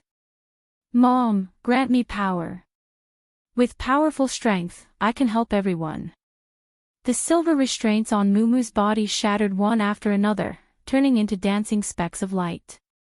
With each shattered restraint, an indescribable energy surged within Mumu's small body. Along with it, the entire Starwings Knights' momentum also soared. Mumu, who was originally the weakest link in the Starwings Knights, instantly surpassed everyone in their battle ability. Yes, in this moment, Mumu has surpassed all the members of the Starwings Knights, unleashing unimaginable might. Is her solid body awakening? Astaroth looked at the rising platinum flames, and from Mumu's roar onwards, the entire battle ability of the Starwings Knights began to exponentially increase. The platinum shields imbued on them have already been strengthened by 300%. The platinum sword energy wrapped around them and increased by 200%. And this value continues to rise. This is the special army ability from the story, the Starwings Knights Wayu. She can unite all the Starwings Knights' powers together and use her own strength as a fulcrum to unleash the full fighting force of the Starwings Knights. For this reason, she even gave up her personal fighting talent, which could have been comparable to Xiao Chao, and focused on her army-level skills. Therefore, her future is not just a Platinum Rose Knight, but also the captain of the Starwings Knights. The power of the Starwings Knights is her power. In order to protect the Starwings Knights that she has built, she sacrificed her personal combat strength and devoted her future entirely to this Knight Order. No, it's not enough, I need more. Even with an increase in strength by more than 3 times the whole of the Starwings Knights, Mumu is still not satisfied. She instinctively feels that facing that black figure, a mere triple increase is nothing. To defeat this opponent, it seems like we'll need to multiply the Starwings Knights by 10 or even 100 times and move towards a distant future. Their future, compared to that dark figure, is like the difference between the sea and a stream. Even though Mumu used her hidden talent, it was just a drop in the bucket. Her power is strong, but not strong enough to turn the tide of the battle. 3 times. 5 times. 10 times. Mumu's current limit is probably about a 20-fold increase. This is the only limit she can reach in this future. Higher level improvements are impossible. The Starwings Knights became 20 times stronger, and not just one person, but all of the Starwings Knights increased at the same time. Even if the opponent is the Black Dragon Emperor, even 100 Black Dragon Emperors is not a match for the Starwings Knights at this level. The Starwings Knights, with their power increased 20 times, can even slay dragons. Even the powerful dragon breath cannot break through the 20 times stronger platinum shield of the Starwings Knights. Now they can try to hunt down the multi-headed demon dragon hiding somewhere in the Endless God's domain. 10 times, 15 times. Astaroth observed the Starwings Knights covered in the immense dragon power. At this point, Mumu's source of power could no longer be hidden. It is the power from the dragon race, and it is the purest and most sacred dragon bloodline. So, Mumu is a child of a dragon. After removing the restraints, Mumu's proud and holy aura couldn't be hidden. Even though their body is still so small, they give an unparalleled sense of greatness. That is not tall in appearance, but tall in the breath released by Mumu itself. Naturally sacred and pure, without a trace of dust. Like the dawn that runs through, bringing hope and strength to people. Simply, it is the silver dragon of dawn. I Wendy times. Mumu has freed herself from almost all of her restraints, except for the silver collar around her neck. At this moment, even transparent silver horns have grown on Mumu's forehead, and endless flames are burning in her silver-white pupils. Oh! Mumu took over Hua Yu's place temporarily and became the core of the entire Starwings Knights. Oh! Oh! Oh! As if something contagious, other members of the Starwings Knights shouted along with Mumu. In the sky, a transparent silver dragon claw suddenly tore towards Astaroth's location. The space was forcefully torn apart. The scenery of the void vanished in a flash from the position where the claw mark passed. This was not the power that the Starwings Knights, who had just entered the legend ranked, could use. This was the power of terrifying invaders who could tear down the barriers between worlds. I Wendy times. Astaroth, who recognized the current state of the Starwings Knights, chuckled softly. The Starwings Knights finally took a solid step towards a higher field. The little princess who had been cared for and protected by everyone finally showcased her own potential. Even though the Starwings Knights, who will make the starry sky tremble in the future, are still very far away, the current Starwings Knights have already shown their brilliance. Like the first blink of the stars shining in the sky, this is the blessed Starwings Knights. At first, it was just a small coincidence. Then more coincidences created a scenery that no one could imagine, finally allowing the small group of girls to stand on the stage of the starry sky. Well, it's time to end it. Try to let them sleep peacefully like the members of the Starwings Knights they met on the second level. The future belongs to you, but for now, you just need to wait a little longer. You have already shown enough excellence on the stage of the White Lotus Secret Treasure Trial this time. The sword of red and black flew up, and the single-colored wings turned into flowing lights soaring in the sky, followed by dozens of intersecting sword waves crashing down. Like the continuous dance of crescent moons, it is the sword light that the current Starwings Knights cannot resist. It is the dancing sword from the abyss. Even though Mumu unleashed her hidden power, multiplying the strength of the Starwings Knights by 20, the power of this new moon sword light is equivalent to 32 times the strength of the Starwings Knights.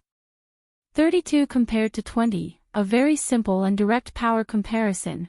As long as this round of sword energy falls, the Starwings Knights will surely lose.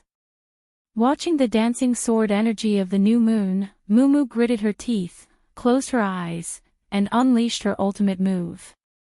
This move should never have been used, but this is the future of that White Lotus secret treasure, so using it once shouldn't be a problem. Yes, Mom will definitely forgive her. Mom! I have found news about Dad.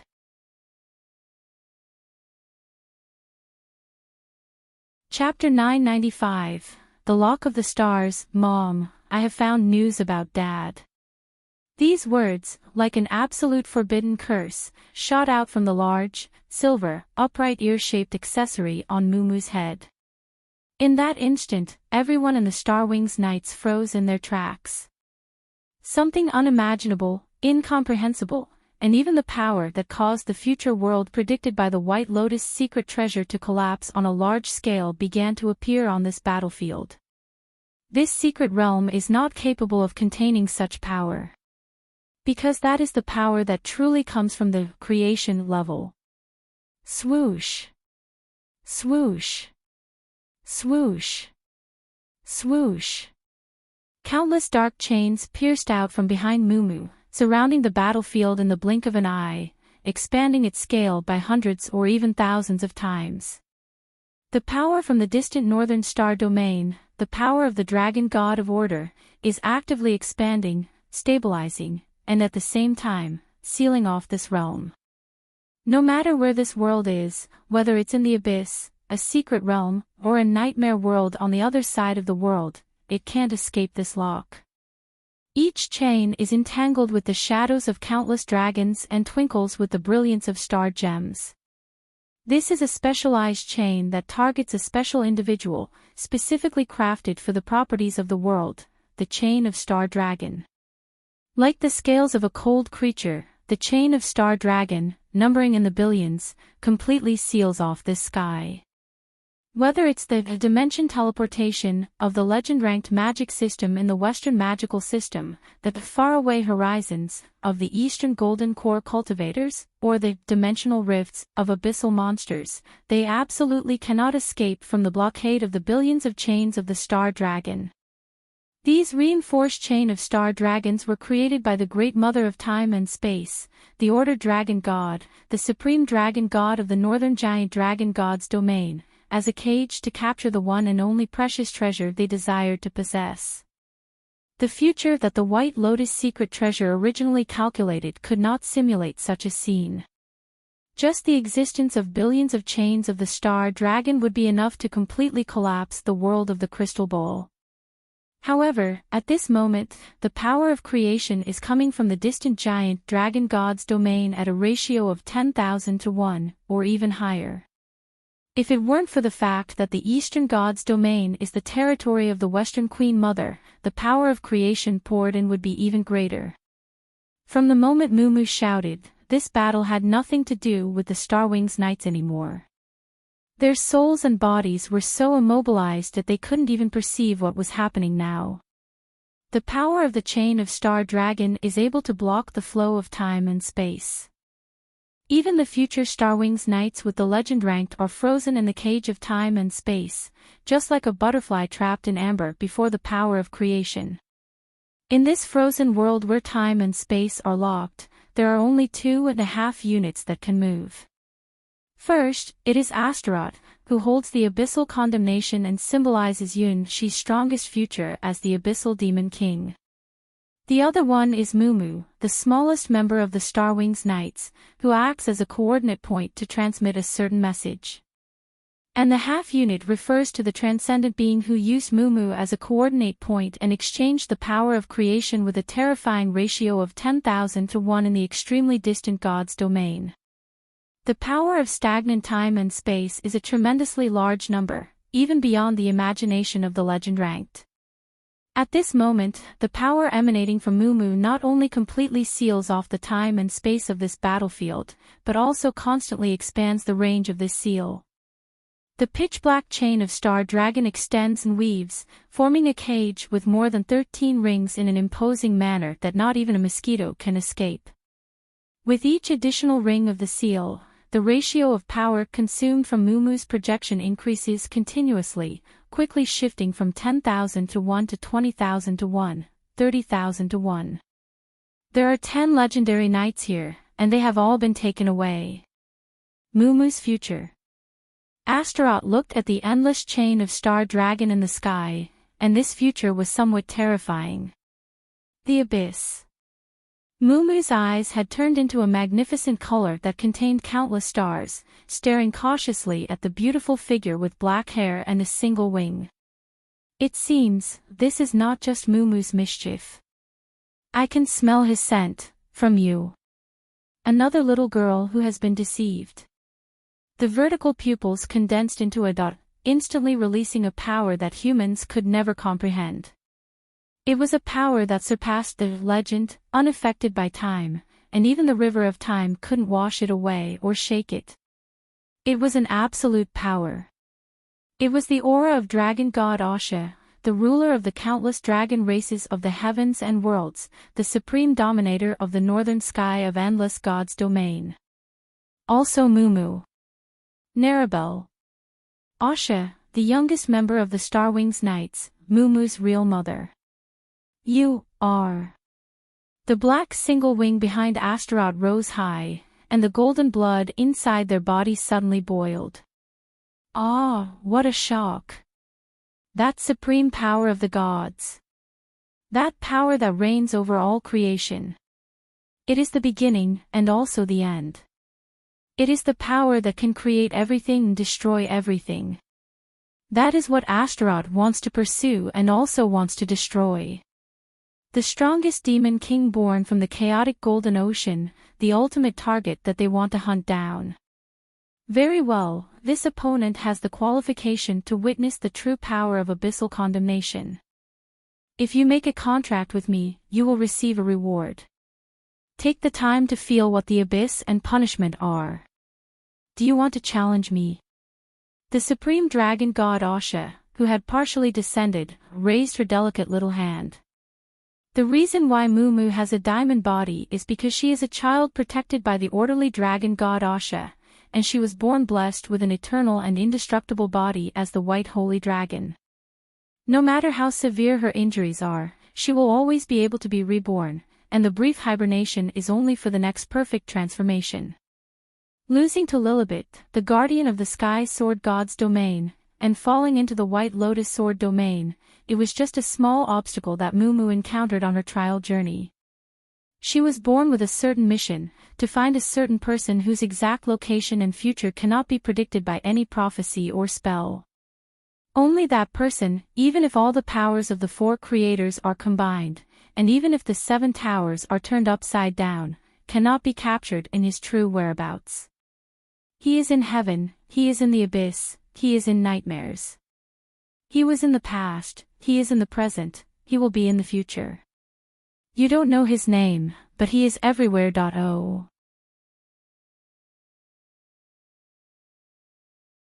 Chapter 996, Mumu's True Form in the Sky. Countless chain of star dragons simultaneously released a million streams of light, shining on Mumu's delicate body. Ding! Ding! Ding! As if a huge shackle was being released, one after another sound came from Mumu's body. After each sound, Mumu's body would be enveloped in a silver-white airflow. The restraints that were originally on her turned into millions of metallic particles, creating a huge silver-white tornado in the world. Diamond body is an evolved type of solid body. It is a higher branch of the divine gift of human dreams, and its characteristics go far beyond making oneself indestructible. The white holy dragon, who was previously in a state of deep sleep due to serious injuries, only displayed the most basic talents of the diamond body when transforming into Mumu's form. At this moment, she was chosen by the power of the northern god's domain supreme dragon god Asha to descend. All her injuries have been healed, and even the characteristics of the diamond body have further improved. Mumu Narabel Asha is an important tool used to search for and capture a child of the stars. Once news related to the child of the stars is discovered and transmitted back through the earring, it instantly transforms into a special incarnation for the Great Mother. Releasing the chain of star dragon to lock the spacetime is just the first step in clearing the field. Next, it is time to unleash the true power of the white holy dragon. As the daughter of the supreme dragon god Asha, Mumu is unable to fully unleash her inherited bloodline power due to her young age. She is still unable to defeat beings like Lilibet, who wields the azure divine sword. But this only applies to her state as the white holy dragon herself. The power of the 8th rank is far from the limit of Mumu Narabel Asha. Her body hides even more terrifying and destructive power. However, she is unable to control that kind of power in her young age, so it has always been sealed within her body by the supreme dragon god Asha. This is manifested externally as the silver-white collar on her neck. That is not a restrictive device, but a protective charm from dragon god Asha for her daughter, also suppressing her own uncontrollable power. Even when struck down by the blue god's sword wielded by Lilibet, it remained undamaged. Now, this seal has been broken, because it is no longer Mumu Narabel Asha herself who controls this body, but Her Majesty Supreme Dragon God Asha from the Northern God's domain. Even if it is just a slight will that crossed countless light years, it still possesses the power of creation, enough to dominate the taboo sealed within the white holy dragon Mumu. Astaroth felt something familiar from the radiance projected from the billions of star dragons in the sky. Yes, among the billions of star dragons, there are countless precious star gems mixed in. Those are treasures personally collected by Her Majesty's Supreme Dragon God Asha from the Northern God's domain, only born in the cores of a few mineral-rich planets, containing the power of stellar origins. The power projected onto Mumu comes from these star gems that have been mixed into the chain of star dragons, as she possesses the constitution to absorb them. At this moment, Astaroth seemed to recall something, those words that Mumu once said to him. The first time he encountered this mysterious silver-haired girl, she was barely concerned about her own safety, wearing nothing but silk pajamas. Although his memory was a bit fuzzy, he was certain of his goal. Mumu remembers, I came to find Daddy, but something happened on the way and I fell down. When I woke up, I was already here, fallen here. No, I came to find Daddy, not lost. Mommy said, when I was really little, Daddy left us and went away, needing us to grow up and find him. I came out to find Daddy alone. Mommy said I could go outside. I believe I will definitely be able to find Daddy. Mommy is the person in the whole world who loves Daddy the most, and Mumu also loves Daddy the most. Mommy said, as long as I find Daddy, Mumu will become the happiest child in the world. In the world, when they encountered the heavily injured White Holy Dragon, they learned its true name. My true name is the White Holy Dragon Mumu Narabel $% Asha. In the Primal Dragon world, the Starwings Knights had a joyful little princess who would even laugh when facing the invasion of ancient gods. Mumu will be a bridesmaid. Oh, do bridesmaids also get married together? Big brother, this world is really interesting. Everyone is having so much fun. The White Mermaid suddenly appeared on the street of the mermaid game, shining with a sacred silver light, which is Mumu's true essence. He obtained the diamond body from her and the divine light suddenly possessed in the primal dragon world. The huge silver dragon nest that suddenly appeared in the future deduced by the White Lotus secret treasure, called the Starwings Knights. Everything, just like a string of pearls that were originally scattered, is now connected by an invisible thread. Mumu's true body, her current posture. She forcefully broke through Lilibet's barrier with the Azure God's sword and invaded the White Lotus sword domain. One of the former girlfriends who poses a deadly threat to the Child of Stars, the Apostle. She is the White Holy Dragon, Mumu Narabel Asha, and also the youngest member of the Starwings Knights, Mumu. Moreover, she has another troublesome identity. She is not only the daughter of Dragon God Asha, but also has the ability to absorb the power of the stars. In other words, her father is very likely, perhaps, maybe. Well, at that time, everyone in the Starwings Knights sympathized with Mumu's background. Wah, such a young child coming out to find her daddy. That despicable scoundrel who abandoned his wife and child is not human. How can he abandon such a cute child and run off? He's truly the scum of scums. This child's mother must have been very beautiful. Who on earth could abandon such a mother and child together? It's simply incomprehensible. Yes, absolutely heartless. Beast. Someone who can do such a thing will definitely have a miserable life. People, when they have bad luck, it's like even sipping cold water will hurt their teeth. Now, how will the trial of White Lotus secret treasure continue? The whole White Lotus sword domain is going to be destroyed. But I am innocent. Astaroth looked at the giant silver-white tornado that gradually formed into a huge figure, took a deep breath with a heavy sigh. Clearly, it is our side that is being chased, and we are even at the brink of death. In his heart, he kept telling himself to escape quickly. But his body was totally opposite. The blood of the owner of this body, Astaroth, who came from the chaotic Golden Sea, was boiling.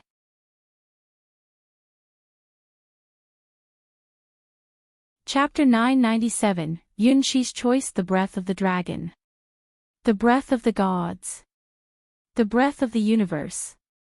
At this moment, within the seemingly enormous silvery white tornado, is the perfect weapon created by the force of creation. It is the highest god weapon and the greatest fantasy. If one could kill such a thing, it would surely be very, very enjoyable. Only such prey could bring joy to the owner of the golden sea of chaos, and a deep sense of satisfaction from within. Mortals, hero-ranked, even the messengers of gods, killing billions, still would not be enough to achieve what killing the creator god's beloved possession gains. In a certain sense, this existence is a part of the creator god itself. Truly, the Son of God. Using this Son of God as the first kill for the abyssal condemnation is simply the most perfect ceremony. Kill. Kill. Kill. In Astaroth's chaotic and nameless golden eyes, there was great joy and pleasure. If things continue like this, it will be really bad. Yunshi, who has allowed the strongest demon king from the chaotic golden ocean to do as he pleases, let out a sigh for the members of his own Starwings Knights. The current situation can be said to be completely unexpected for him. At this moment, Astaroth is him, yet not him. This figure, wearing a pitch-black armor, with a black single wing and long hair, is the strongest future, he deduced after using the highest level White Lotus secret treasure. However, he himself cannot understand in what form he exists in this future. The flow of the river of time had a huge error when he came into contact with the magic sword named Abyssal Condemnation in the chaotic golden ocean. It seems that even the White Lotus secret treasure can't fully predict what will happen when he touches this Abyssal Condemnation. In the moment he touched the Abyssal Condemnation, countless huge streams of information overwhelmed Yunshi, causing his consciousness to go blank. By the time his consciousness slightly recovered, he had become Astaroth and dominated the entire crystal globe with absolute force. This body seems to have no concept of gender. It feels more like it is made up of the chaotic golden sea than his real body. But this is not a made-up future, and it may not even be the future anymore. Because he clearly feels his own existence, maybe his consciousness is only a small part within this Astaroth, but Astaroth has indeed appeared. Just like the strongest demon king that would only be born in the future, he has arrived here. Constant victories. Slaughter. Big, brutal killing. Killing that surpasses even gods. Starting from crushing that person's head with a finger, Astaroth's presence becomes stronger and stronger. Until this very moment, encountering the arrival of dragon god Asha, the most worthy opponent to be killed, Yunshi finds it extremely difficult to maintain his consciousness. Astaroth's consciousness, filled with infinite desires, refuses to obey even the highest gods. The strongest demon king, born from the deepest part of the golden sea of chaos, is strongly influencing him. Perhaps, the person standing here right now is not actually Yunshi, but Astaroth. Only the strongest demon king from the golden sea of chaos has the qualification to stand before supreme dragon god Asha and declare a battle. Even if I know it's wrong. I can't stop. Mayor, you were right. Danger has actually been approaching. Once upon a time, Yunshi thought that the threat from his ex-girlfriend was a very, very distant thing. She was like a legendary creature, while he was just an ordinary bakery owner until his 16th birthday. Even though he awakened the memories of the star children and obtained the star spirit mayor, and even saw how his past life was torn apart, he still lacked a sense of reality. Originally, he planned to escape from the White Lotus Sword domain, even the Sky Sword God's domain, and live a secluded life in a place where no one knew him, gradually improving his strength through trials, and one day being able to live a life of freedom. Just because of Hua's words, a forced action, he gave up this plan and ultimately stayed in the White Lotus Sword domain. There should still be plenty of time. The Endless God's domain is so vast, and the population of the White Lotus Sword domain is also so large. How could one of the apostles possibly find him, let alone the fact that he dressed Hua in women's clothing? All luck was shattered. The power possessed by a legendary level existence far exceeded Yunshi's imagination.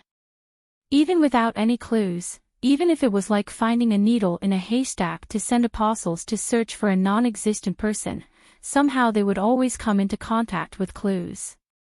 If caught here, life would be ruined. Even with the power of the Demon King, if this is my strongest future, then I can only choose this path. Sacred Tree Linjia may make mistakes, but there's no other choice. I will become the Demon King. Faced with a life-threatening situation just within reach, one of Yunxi's ex-girlfriends who could even defeat the stars, he had to reluctantly make a choice. If becoming the Demon King can save this big failure, then let's become the Demon King. The golden blood boils as Yunxi receives the reward of the Golden Sea of Chaos, the master of the choice. Yes, that's right. Free your body and mind, and accept this path. You will have the privilege of seeing the true form of the greatest Demon King, Astaroth. A huge tornado tears through the sky, destroying and shattering the entire battlefield of the legend-ranked crystal disk. In the end, only two positions remain unaffected, which are the two extraordinary beings in this White Lotus secret treasure trial.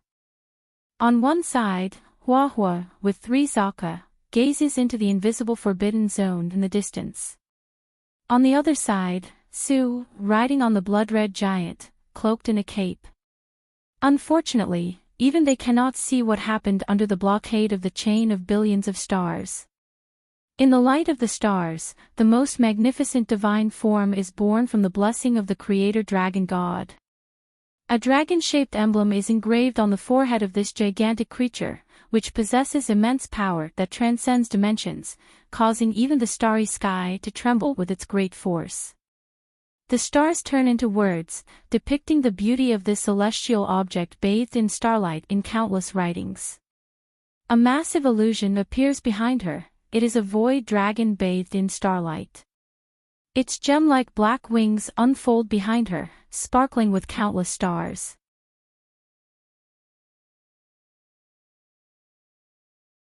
Chapter 998, Star Hunting Dragon. Those are the real stars, the reflection of God's domain in the north.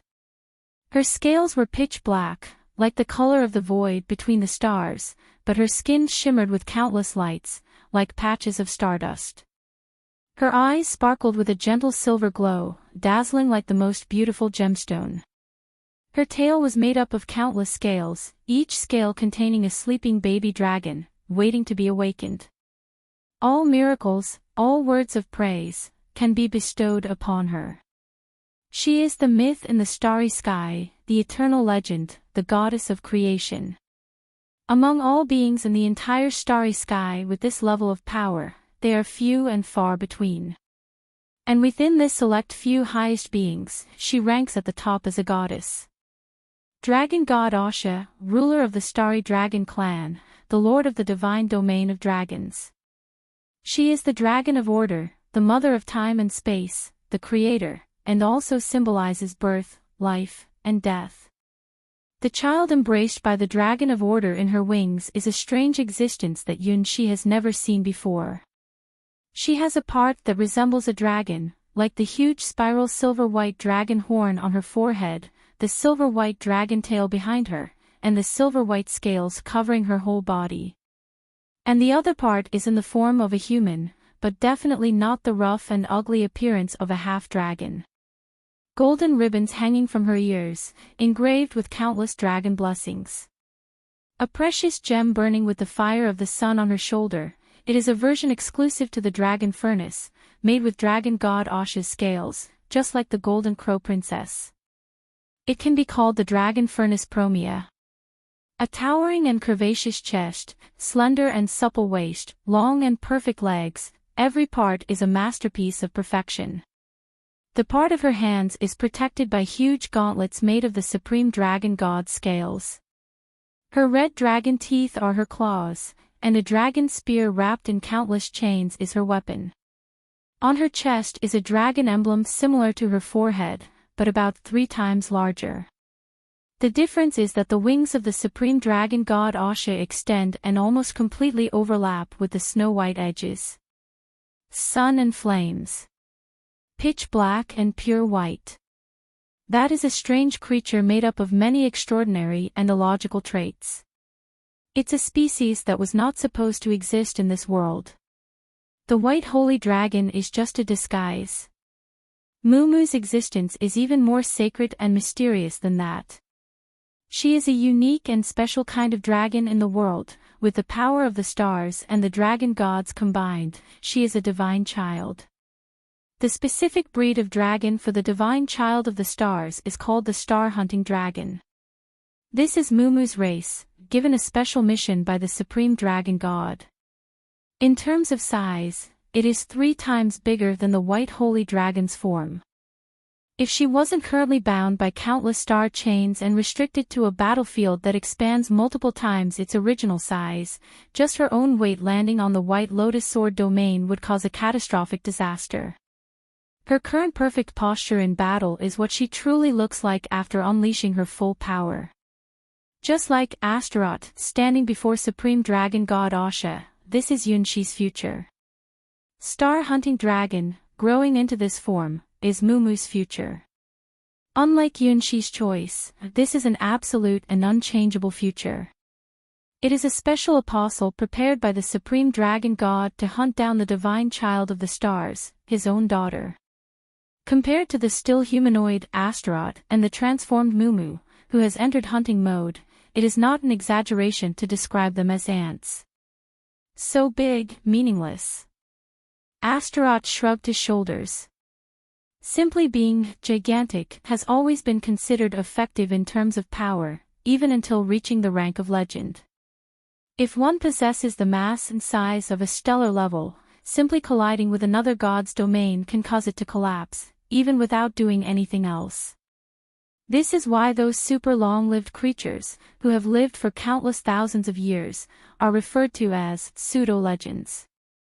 Judging only from their attack power, these cosmic beings who have grown their own bodies to the level that is comparable to Ouroboros can frighten any existence below the legend-ranked. However, true legend-ranked beings never need to rely on enormous size to fight. Concept, belief, miracle, eternal, that's the scary part of the legend-ranked. How can those simple accumulated monsters be compared to it? Of course, this kind of thing is not usable on the star-hunting dragon. Why does the star-hunting dragon, entrusted with the mission of hunting stars, appear half dragon and half human? That's because it is loved by both dragons and stars at the same time. Within that body, which is 3 times bigger than the white holy dragon, lies a destructive power. This power can shatter even the stars and has the ability to capture them. Whoosh! The long spear, entangled with countless chains, stretches out, breaking each surrounding chain one by one, revealing its true form. This is the lute of Supreme Dragon God, a long spear that was once beloved by one of the gods in the War of Gods Twilight. Its original name was the Eternal Meteor Spear. The tip of the spear is engraved with words of blessings from the gods, and the shaft is made from the branches of the World Tree.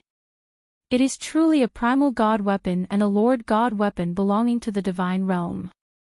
Special Ability 1, it will always hit its target, even if the opponent flees to the ends of the world. Special Ability 2, it pierces through all opponents, even deities cannot resist the radiance of this meteor spear. According to the myth, anyone who swears upon this spear will have their oath fulfilled, hence the origin of making wishes upon a shooting star.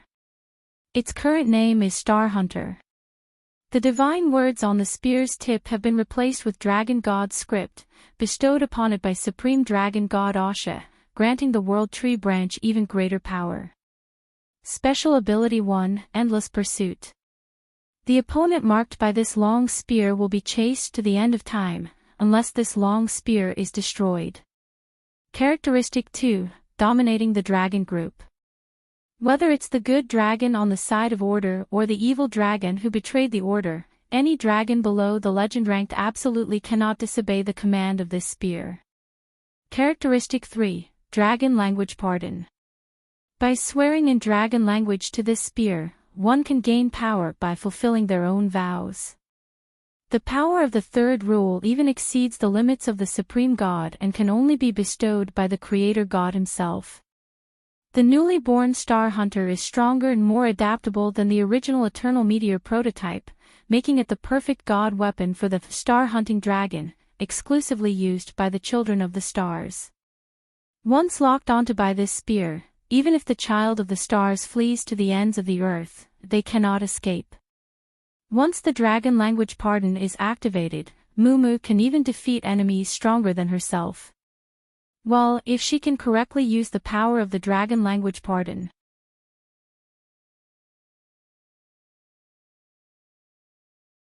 Chapter 999, Golden Blood. After gazing at the tiny figure on the ground for a few seconds, the illusion of dragon god Asha, who appeared behind the true form of star-hunting dragon, began to transform into countless disappearing starlights. At this moment, the energy consumption of the teleportation power from God's domain in the north to this crystal disk space has exceeded a ratio of 10,000 to 1. To sustain the energy displayed by the true form of star-hunting dragon every second, if converted into gemstones in Western God's domain, it would be enough to bankrupt a small-scale God's domain instantly. The entire endless God's domain can only support such a ratio of space consumption for the arrival of a few supreme beings. In the silver-white pupils, flames burn fiercely, flames that even the young Mumu wouldn't possess. Why does star-hunting dragon exist? Like the golden chaotic demon king who showed his initial prowess, this is the first time the super ace apostle of the dragon clan from the northern God's domain has been deployed in actual combat. Regardless of whether it is heaven, hell, abyss, or nightmare, as long as there are clues about the child of stars, they must be hunted down to the end. No matter what, even if it means starting a war with the other supreme beings, they would do it without considering the consequences. No matter how small the clues are, as long as they are certain they are related, it is worth putting in the greatest effort. That flame, it's a flame of determination, a flame of duty, shining with the blessings of stars and dragons. Ding! The chain of star dragon smoothly transferred ownership, switching the master to the awakened form of the star-hunting dragon. Being trapped in a time imprisonment of more than 13 rings, even if gods were here, they would have a hard time escaping. This is the prison dilemma specifically created for the children of the stars, Mumu Narabel *Asha, as the star-hunting dragon. Every strand of hair and every dragon scale on their body was born for this purpose. No matter where they chase, they must find their father. Wherever Dad is, Mumu is there too. They hold the most powerful chains of the stars, wielding the Lord God weapon level of the Star Hunter, traversing every corner of the Endless God's domain. If Endless God's domain cannot be found, they will venture outwards towards the distant unknown barren starry sky beyond Endless God's domain. Swearing towards Star Hunter, to find Dad. This is the vow Mumu Narabel *Asha made after hatching from the Star Gem's eggshell. Dad. Asha's will is Mumu Narabel *Asha's will, a mission she was assigned before she was even born. Furthermore, she herself follows this will, longing intensely to meet her dad. For her, there is no greater happiness than this, it is like a natural instinct for a creature to crave air. The tip of Star Hunter's gun spins, releasing a massive light blade, targeting that rebellious, soaring, pitch-black figure. Judgment from Supreme Dragon God Asha, this is an enemy that needs to be defeated. Input, command of the Dragon Oath. Attack. Countless cutting light blades danced in the air, each one possessing the power to cleave mountains and rivers. They were the attributeless blades of starlight, a gift from the star-hunting dragon. Let me see the power of the Creator God. Astaroth's chaotic and nameless golden eyes shimmered with excitement. Yun Shi, who shared consciousness with Astaroth, saw the chaotic golden sea begin to ripple. In the beginning, it was just a small pebble that accidentally fell into this vast ocean. Compared to the vast and boundless golden chaos, this pebble was as inconspicuous as a grain of sand in the river of destiny. However, this marked the transformation from nothing to something. Located in the deepest abyss, beyond the reach of external observation and interference, the golden sea of chaos had its first visitor. The small pebble shattered the long silence of the golden sea of chaos, just like plucking the strings of destiny, awakening this sea from its slumber. Yunshi, this tiny pebble. At this moment, the powerful supreme dragon god Asha of the creation level appeared, just like a meteor crashing into the golden sea of chaos, following the path opened by Yunshi, the tiny stone of destiny, and ushering the entire golden sea of chaos into a turbulent era. An existence that should not have appeared in this era. The golden demon king that was still in the process of gestation opened its eyes. Activate the realm of infinite desires. Her name is Astaroth. Recognized by the abyss, born from the magnificent golden sea of chaos, the strongest demon king. The body is undergoing changes. The golden blood rushes rapidly within this body, boiling. The human body is not capable of supporting such changes. Yunshi witnessed the rapid disintegration, reorganization, and regeneration of the human body structure he was familiar with. This body came from a distant future but exists in the present. Because of the golden sea of chaos, the past, present, and future all coexist. The predictions made by the White Lotus secret treasure can only simulate future paths of destiny. However, the creative power of the supreme dragon god Asha can turn the impossible into possible. She can directly elevate Mumu, who is still young, to the ultimate form, which is the current star-hunting dragon state. This is the privilege bestowed upon Mumu as a star-hunting dragon. When necessary, Supreme Dragon God Asha can use her body as a vessel. Even at the cost of tenfold consumption, they must catch the escaping child of the stars and not give him any chance to escape. The Golden Sea of Chaos can also accomplish the same thing. Following the future path deduced by the White Lotus secret treasure, after confirming the existence of Elise within Yunshi's body, the Golden Sea of Chaos responded to the will of Astaroth, opening up a passage. This transformed Yunshi's future, which was originally just a projection, into the true embodiment of the Demon King. Only those who are recognized by the Chaos Sea and possess even a fraction of Astaroth's will can bring this golden chaos into their own blood. This is a characteristic that comes from the Chaos Sea. Creatures with this blood can even produce golden magic crystals equivalent to the highest level strategic magic resources. Similarly, only those with this golden blood have a chance to open the door to the endless desires of the field. The human body cannot be infinitely strengthened, but those with golden chaos blood have this possibility. The golden blood of the Demon King is proof of recognition from the golden Chaos Sea. It is the Demon King's proof belonging to Astaroth. Endless golden runes run through this body, converging into an ocean equivalent to infinite rules. Just like the advancement from the White Holy Dragon to the Star-Hunting Dragon, symbolizing the ultimate perfect evolution of Mumu's life, Astaroth standing before the Star-Hunting Dragon has also completed this step.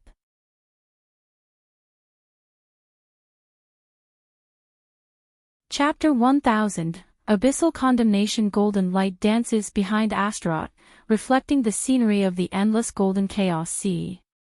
With a gentle touch of fate's strings, Yunshi opened the door that should not have been opened. A miracle that brings together countless impossible elements has arrived. A golden demon king, Astaroth, who should not have appeared in this era. The cursed sword, abyssal condemnation, which shouldn't have been born in the present. The strongest demon king and the star-hunting dragon. Astaroth vs Asha. Like a predetermined destiny, this battle begins with the dance of the star hunter. Bang! Bang! Boom! Even though the heart was beating intensely, there was no feeling of rapid breathing, which was astonishing. Maybe it was because this body didn't need to breathe at all. With abyssal condemnation held in both hands, Astaroth stepped into the sky and swung his sword boldly under the suppression of the chain of billions of stars. He could hear the sound of jubilant cheers, as the golden blood within his body boiled, constantly pouring out power in response to Astaroth, the strongest demon king's will. The huge ripples turned into towering waves, sweeping everything, covering everything, devouring everything. The ultimate desire is infinite freedom. As the demon king of the golden sea of chaos, he is not bound by any common knowledge. Even if the opponent is a supreme deity, he will never retreat. Even though they have a similar body shape to humans, the sword aura released when wielding abyssal condemnation completely consumes the starlight wielded by Star Hunter. It looks as if there is an endless abyss of darkness, devouring all the starlight. The aftermath of their clash causes the earth to tremble and the sky to shake. And this is merely a tentative warm-up between the two. On the ground, golden crystals have emerged at some point. They are a manifestation caused by the magic flowing out from Astaroth's body, corroding the land with a golden crystal landscape. In the sky, the chain of Star Dragon is the main stage.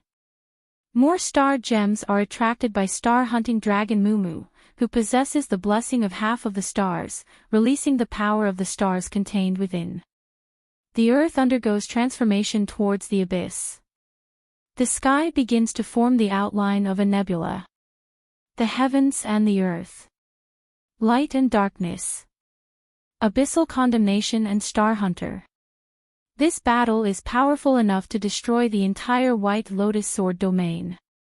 If it wasn't for the complete blockade of this space by the chain of Star Dragon, combined with the creation power from Supreme Dragon God Asha that expanded this battlefield countless times, not only would the White Lotus Sword domain be affected, but also the surrounding stars would be affected by this battle.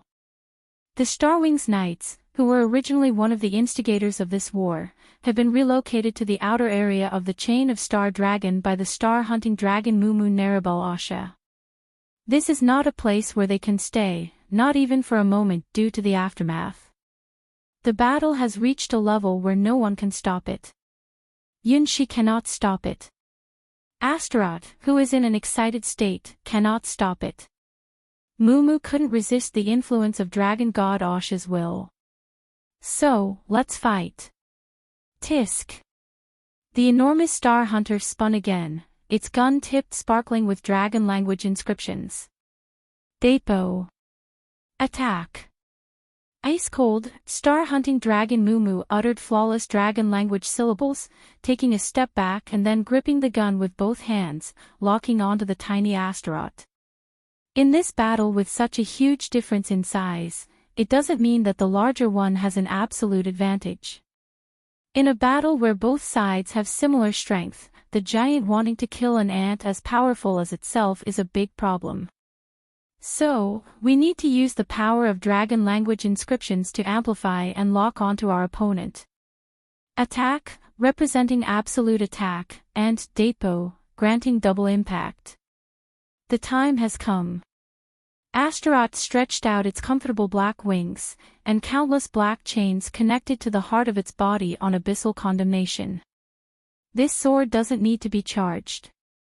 Because the charging process was already completed during the warm-up activities just now. Only Yunshi saw clearly how Astaroth effortlessly drove its body, which was filled with chaotic magic in its golden blood. It turned the moves that would normally require some time to prepare into numerous pre-programmed actions, and then unleash them. Undoubtedly, this is also a divine sword technique, a technique that the human body cannot bear. It is completely different from theoretical and Yunhai limit sword, the sky-flying sword. Perhaps it should be called the Demon King's sword, because only those with golden blood like Astaroth can perform this technique. It is the ability to transform the infinite flowing desire into power. Just like countless rivers converging together, eventually becoming like the ocean, the outcome is already decided even before the sword is drawn. The desire to defeat the opponent becomes stronger, with no visible limit. Perhaps, this is the power that can kill the Genesis existence in the endless God's domain. The black sword light became a tear in the ground, a flowing light that pierced the sky, leaving a deep scar in the world. Demon King's sword technique, Dark Mark. Power, unlimited. That black sword mark, like the abyss itself, can tear apart any world and bring destruction. Even facing the Lord God weapon from the era of the Twilight of the Gods, abyssal condemnation still exhibits absolute suppression. This is also the first time Yunshi truly understands why this magic sword is recognized by the stars as one of the three swords that reign over the endless starry sky in the past, present, and future. Unlike the star wings, which still cannot unleash its power in his hands, abyssal condemnation, in Astaroth's hands, made its debut in Endless God's domain and revealed its terrifying power to completely suppress a divine Lord God weapon. The body of the star-hunting dragon, exceeding 10,000 meters and weighing more than triple that of comparable celestial bodies, was blasted dozens of body spans away under the dark mark of abyssal condemnation. For the first time, visible black marks appeared on the untouched Lord God weapon gun body from the era of the Twilight of the Gods. You are. For the first time, the will of the supreme dragon god that descended into Mumu's body appeared slightly surprised, and its voice became somewhat intermittent. In the instant when they were pushed back, the energy transmission from the northern god's domain to this secret treasure space consumed 30,000 times more than its peak, reaching a horrifying level. If you're not serious, you will die soon. No, you are already dead. A cruel arc appeared at the corner of Astaroth's mouth, extremely ferocious, belonging to just a small glimpse of the most powerful demon king.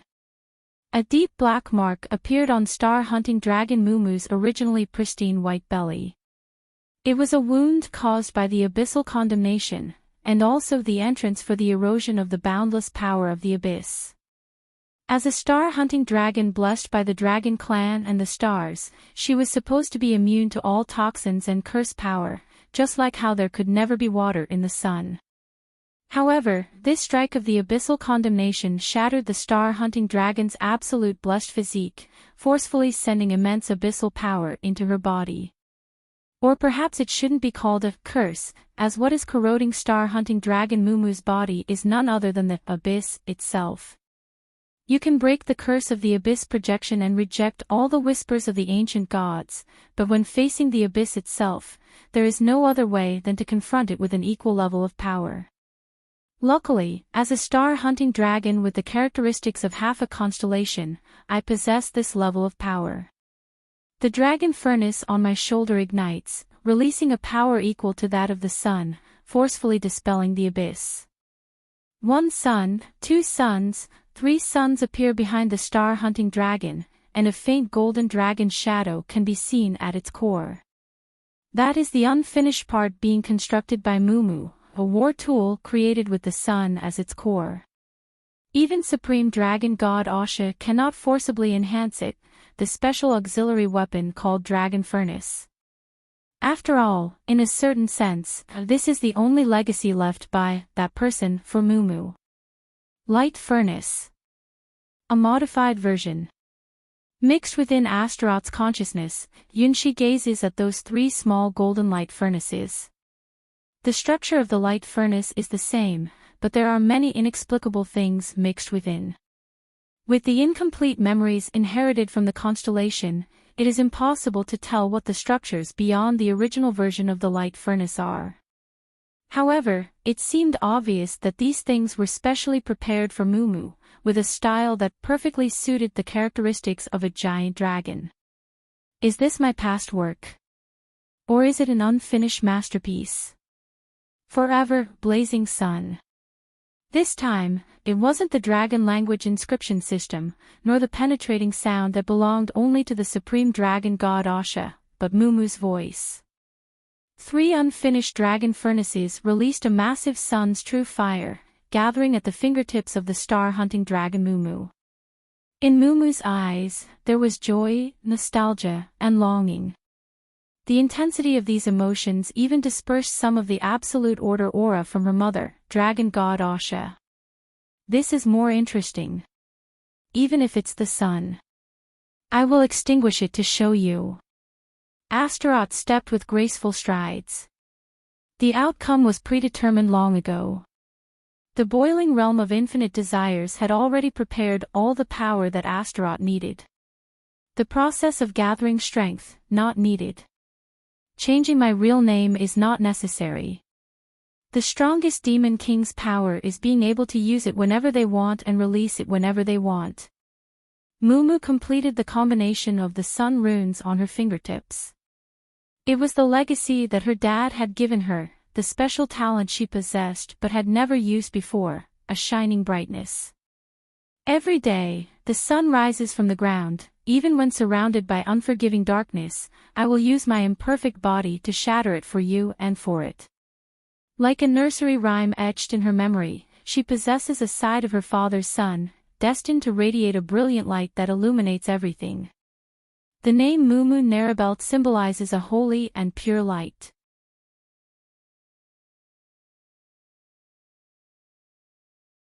Chapter 1001, Star Bridge. That child woke up. Unlike the first time Star Hunting Dragon opened its eyes with coldness, this moment, Yunshi inside Astaroth could clearly feel the budding enthusiasm. Mumu was making its own sound. The power to make Mumu Narabel *Asha's own sound was given by the 3 dragon furnaces that were not yet fully constructed. Although compared to the supreme dragon god Asha's power of creation, this power was still very small, but it truly belonged to Mumu itself. Mumu had the potential to become a sunwalker, just like the Golden Crow Princess. The golden sunlight formed 3 intertwining orbits, directly confronting the dark mark cut by Astaroth with abyssal condemnation.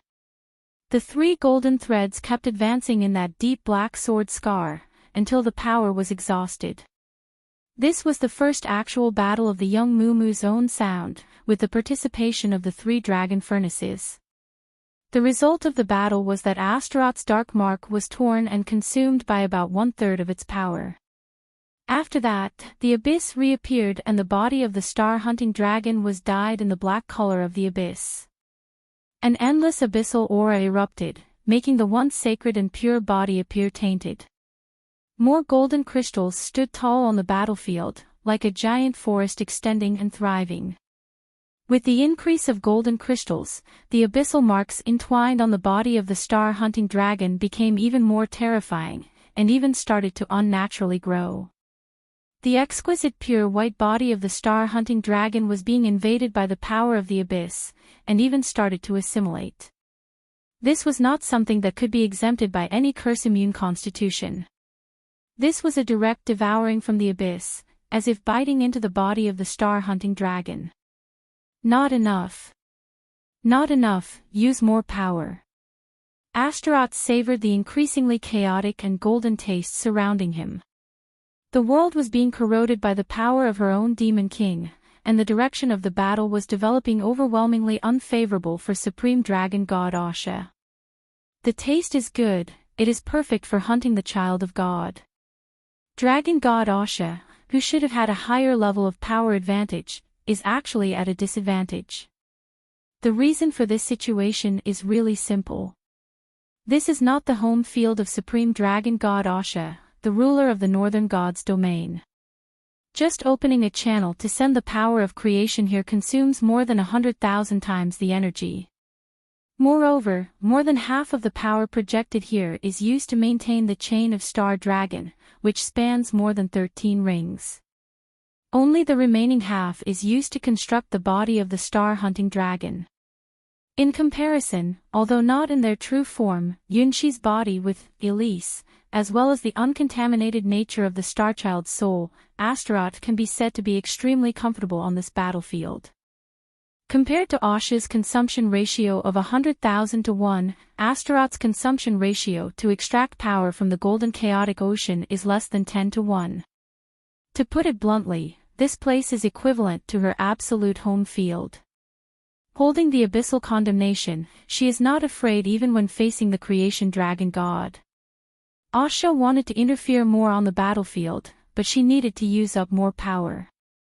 Normally, no renowned general would dare or could fight with a loss ratio of 100,000 to 1 against 10 to 1. It was a guaranteed defeat. However, Asha insisted on fighting, and not only that, she wanted to win. The power to create the world was so arbitrary and unreasonable. Not to mention a loss ratio of 100,000 to 1, even if it was 1,000,000 to 1, the supreme dragon god of the northern god's domain didn't care. The only thing that restrained her was the ruler of the Kunlun god's domain, which also existed since the creation of the eastern god's domain, the Queen Mother. This wasn't the northern god's domain. Sending power across billions of light years was an impossible task, even for Asha, the godly dragon of creation. She still needed to follow certain rules of the cosmos.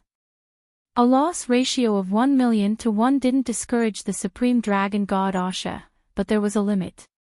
Even though she used her power of creation to remodel this secret space, she had reached its limits.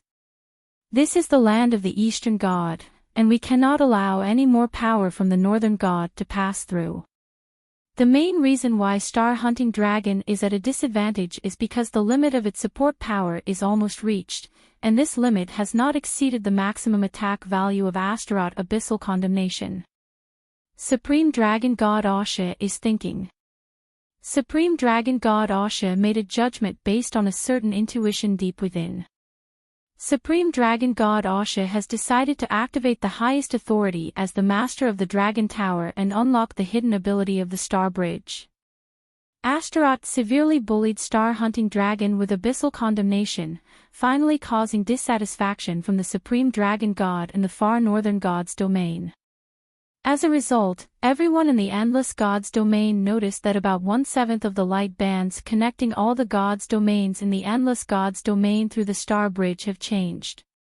As a bridge connecting the Endless God's domain, the Star Bridge, which is connected by the 7 towers, has incredible power, allowing it to completely cross billions of light years in a very short time. This is a way of connection that far exceeds the speed of light, and it is also the foundation for the existence of the Endless God's domain. The several primordial beings and many ancient gods located at the highest point of the Endless God's domain are the ones who established the 7 towers and ultimately built these star bridges. However, even they are not the true creators of the Star Bridge. They are just builders, and the principles of the Star Bridge and the construction of the 7 towers all trace back to an even older person. A person who can design and build the 7 towers and these star bridges. A person who can bring together different civilizations and gods that were originally impossible to meet. A person who is loved by many, many gods and even great beings of the primordial level, but eventually becomes hated because of love. One of the principles of the Star Bridge's existence is that no matter how far the distance, it can search for the person one wants to find. To meet you, a bridge was built towards the stars. As long as the brilliance of the stars continues to shine, there will be a day when we will meet again under this starry sky. One of the 7 creators who built the Star Bridge, Supreme Dragon God Asha, holds 1/7 of the highest authority. At this moment, she used this privilege. Following a certain intuition brought by her youngest daughter, Mumu Narabel, she broke the established rules since someone disappeared and projected her power into the White Lotus Sword domain. In front of the Sky Tower, the blue divine sword on Lilibet's head suddenly stood up, pointing to the highest point of the Sky Tower. 1/7 of the Star Bridge changed its color. That was the signal of the arrival of the will of the Dragon God of Creation.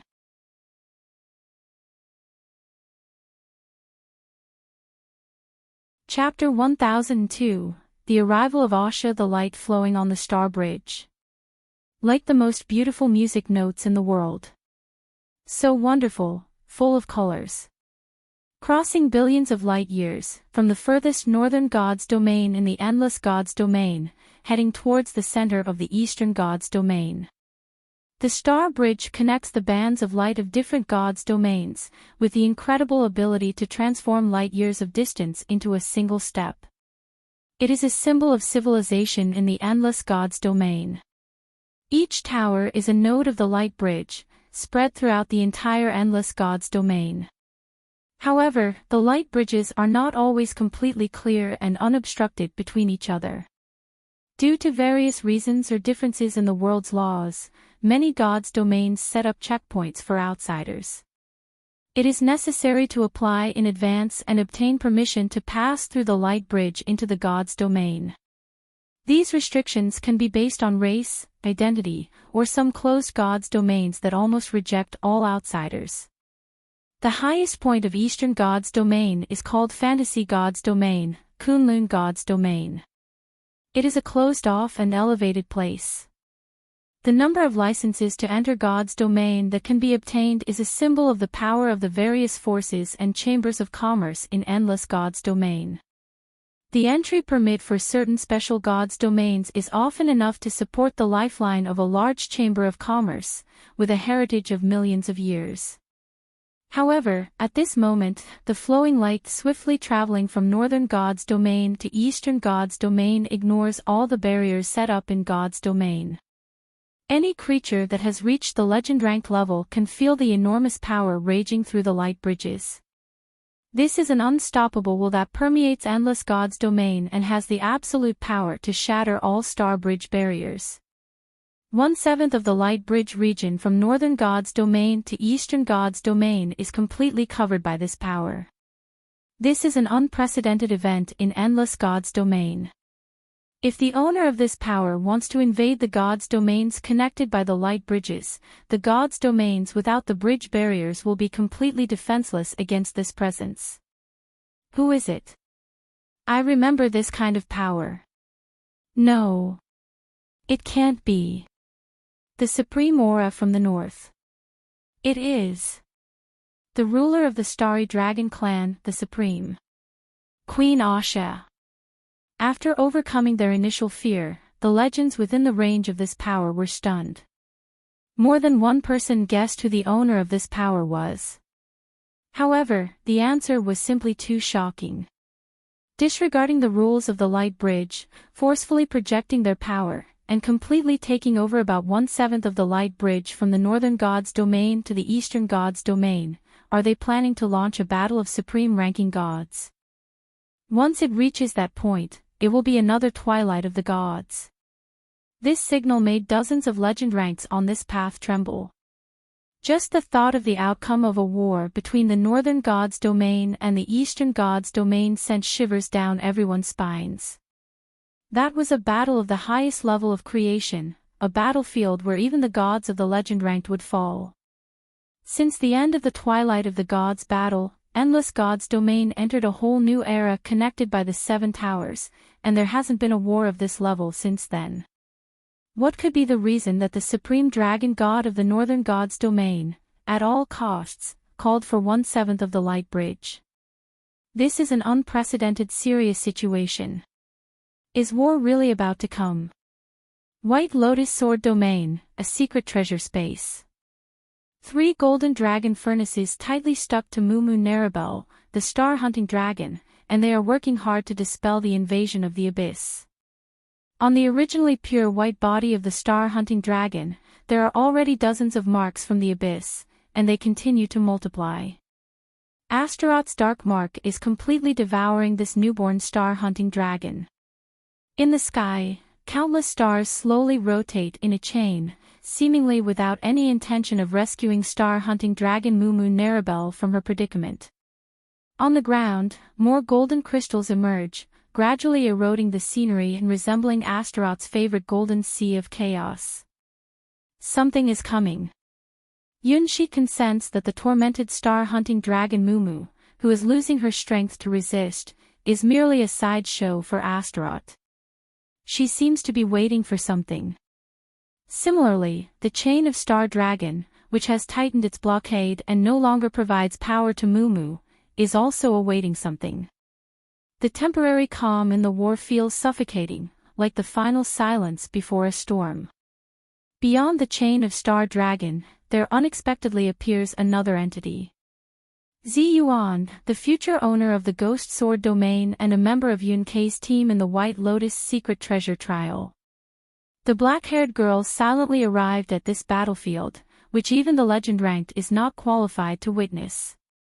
She, alongside 2 other factions, gazes at the enclosed battlefield constructed by the chain of billions of stars. Hua Hua's occasion. Why would something like this appear in a place like this? Since a little while ago, Hua Hua couldn't help but feel restless. The scenery in front of her far exceeded her expectations. Wasn't this supposed to be the trial of the White Lotus secret treasure? Did you know about this before starting the trial? Hua Hua asked. Surprisingly, the ones she asked were the hosts of this trial, the twin witches of destiny. We are just observers of destiny. We can't decide which direction the river of fate will flow. Even if you're the chosen inheritor selected by the White Lotus secret treasure, it doesn't mean you know everything. The voice of the White Lotus echoed in Hua Hua's ears, carrying a sacred and ethereal scent. However, there were some strange parts to it. In this world, who can truly see the future? The gathering of the fiery-haired warrior and the mysterious girl named Sue. Yes, it's true. It seems Asha fell for it. Exactly. Xiaolongness's information wasn't just a rumor. This time, she deserves recognition. The abyss is staring right here. Sue lifted her cloak, revealing a bright and silly smile. This time, it's our great victory. Zi Yuan's event. Okay. She has arrived. Zi Yuan nodded gently as the sword's shadow of Ghost Sword appeared in front of her, serving as a marker to lock onto this battlefield. In the next second, endless brilliance erupted from Azure Excalibur, which Lilibet had guarded within the Sky Tower planet, washing away the entire White Lotus Sword domain. This power came directly from the distant northern god's domain, bypassing the limits of this god's domain's rules. It was equivalent to Dragon God Asha personally taking action against the White Lotus Sword domain.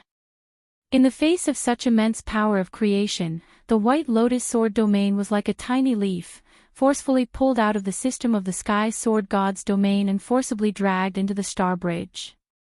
Asha's will has descended. You're tuning in to the LoveLore Library YouTube channel. We're so grateful for your support, and don't forget to subscribe to join us on this incredible journey through captivating stories. Your generosity through donations truly makes a world of difference, as it's the primary source of revenue that allows me to expand and enhance this channel for you. Thank you from the bottom of my heart for being a part of this adventure.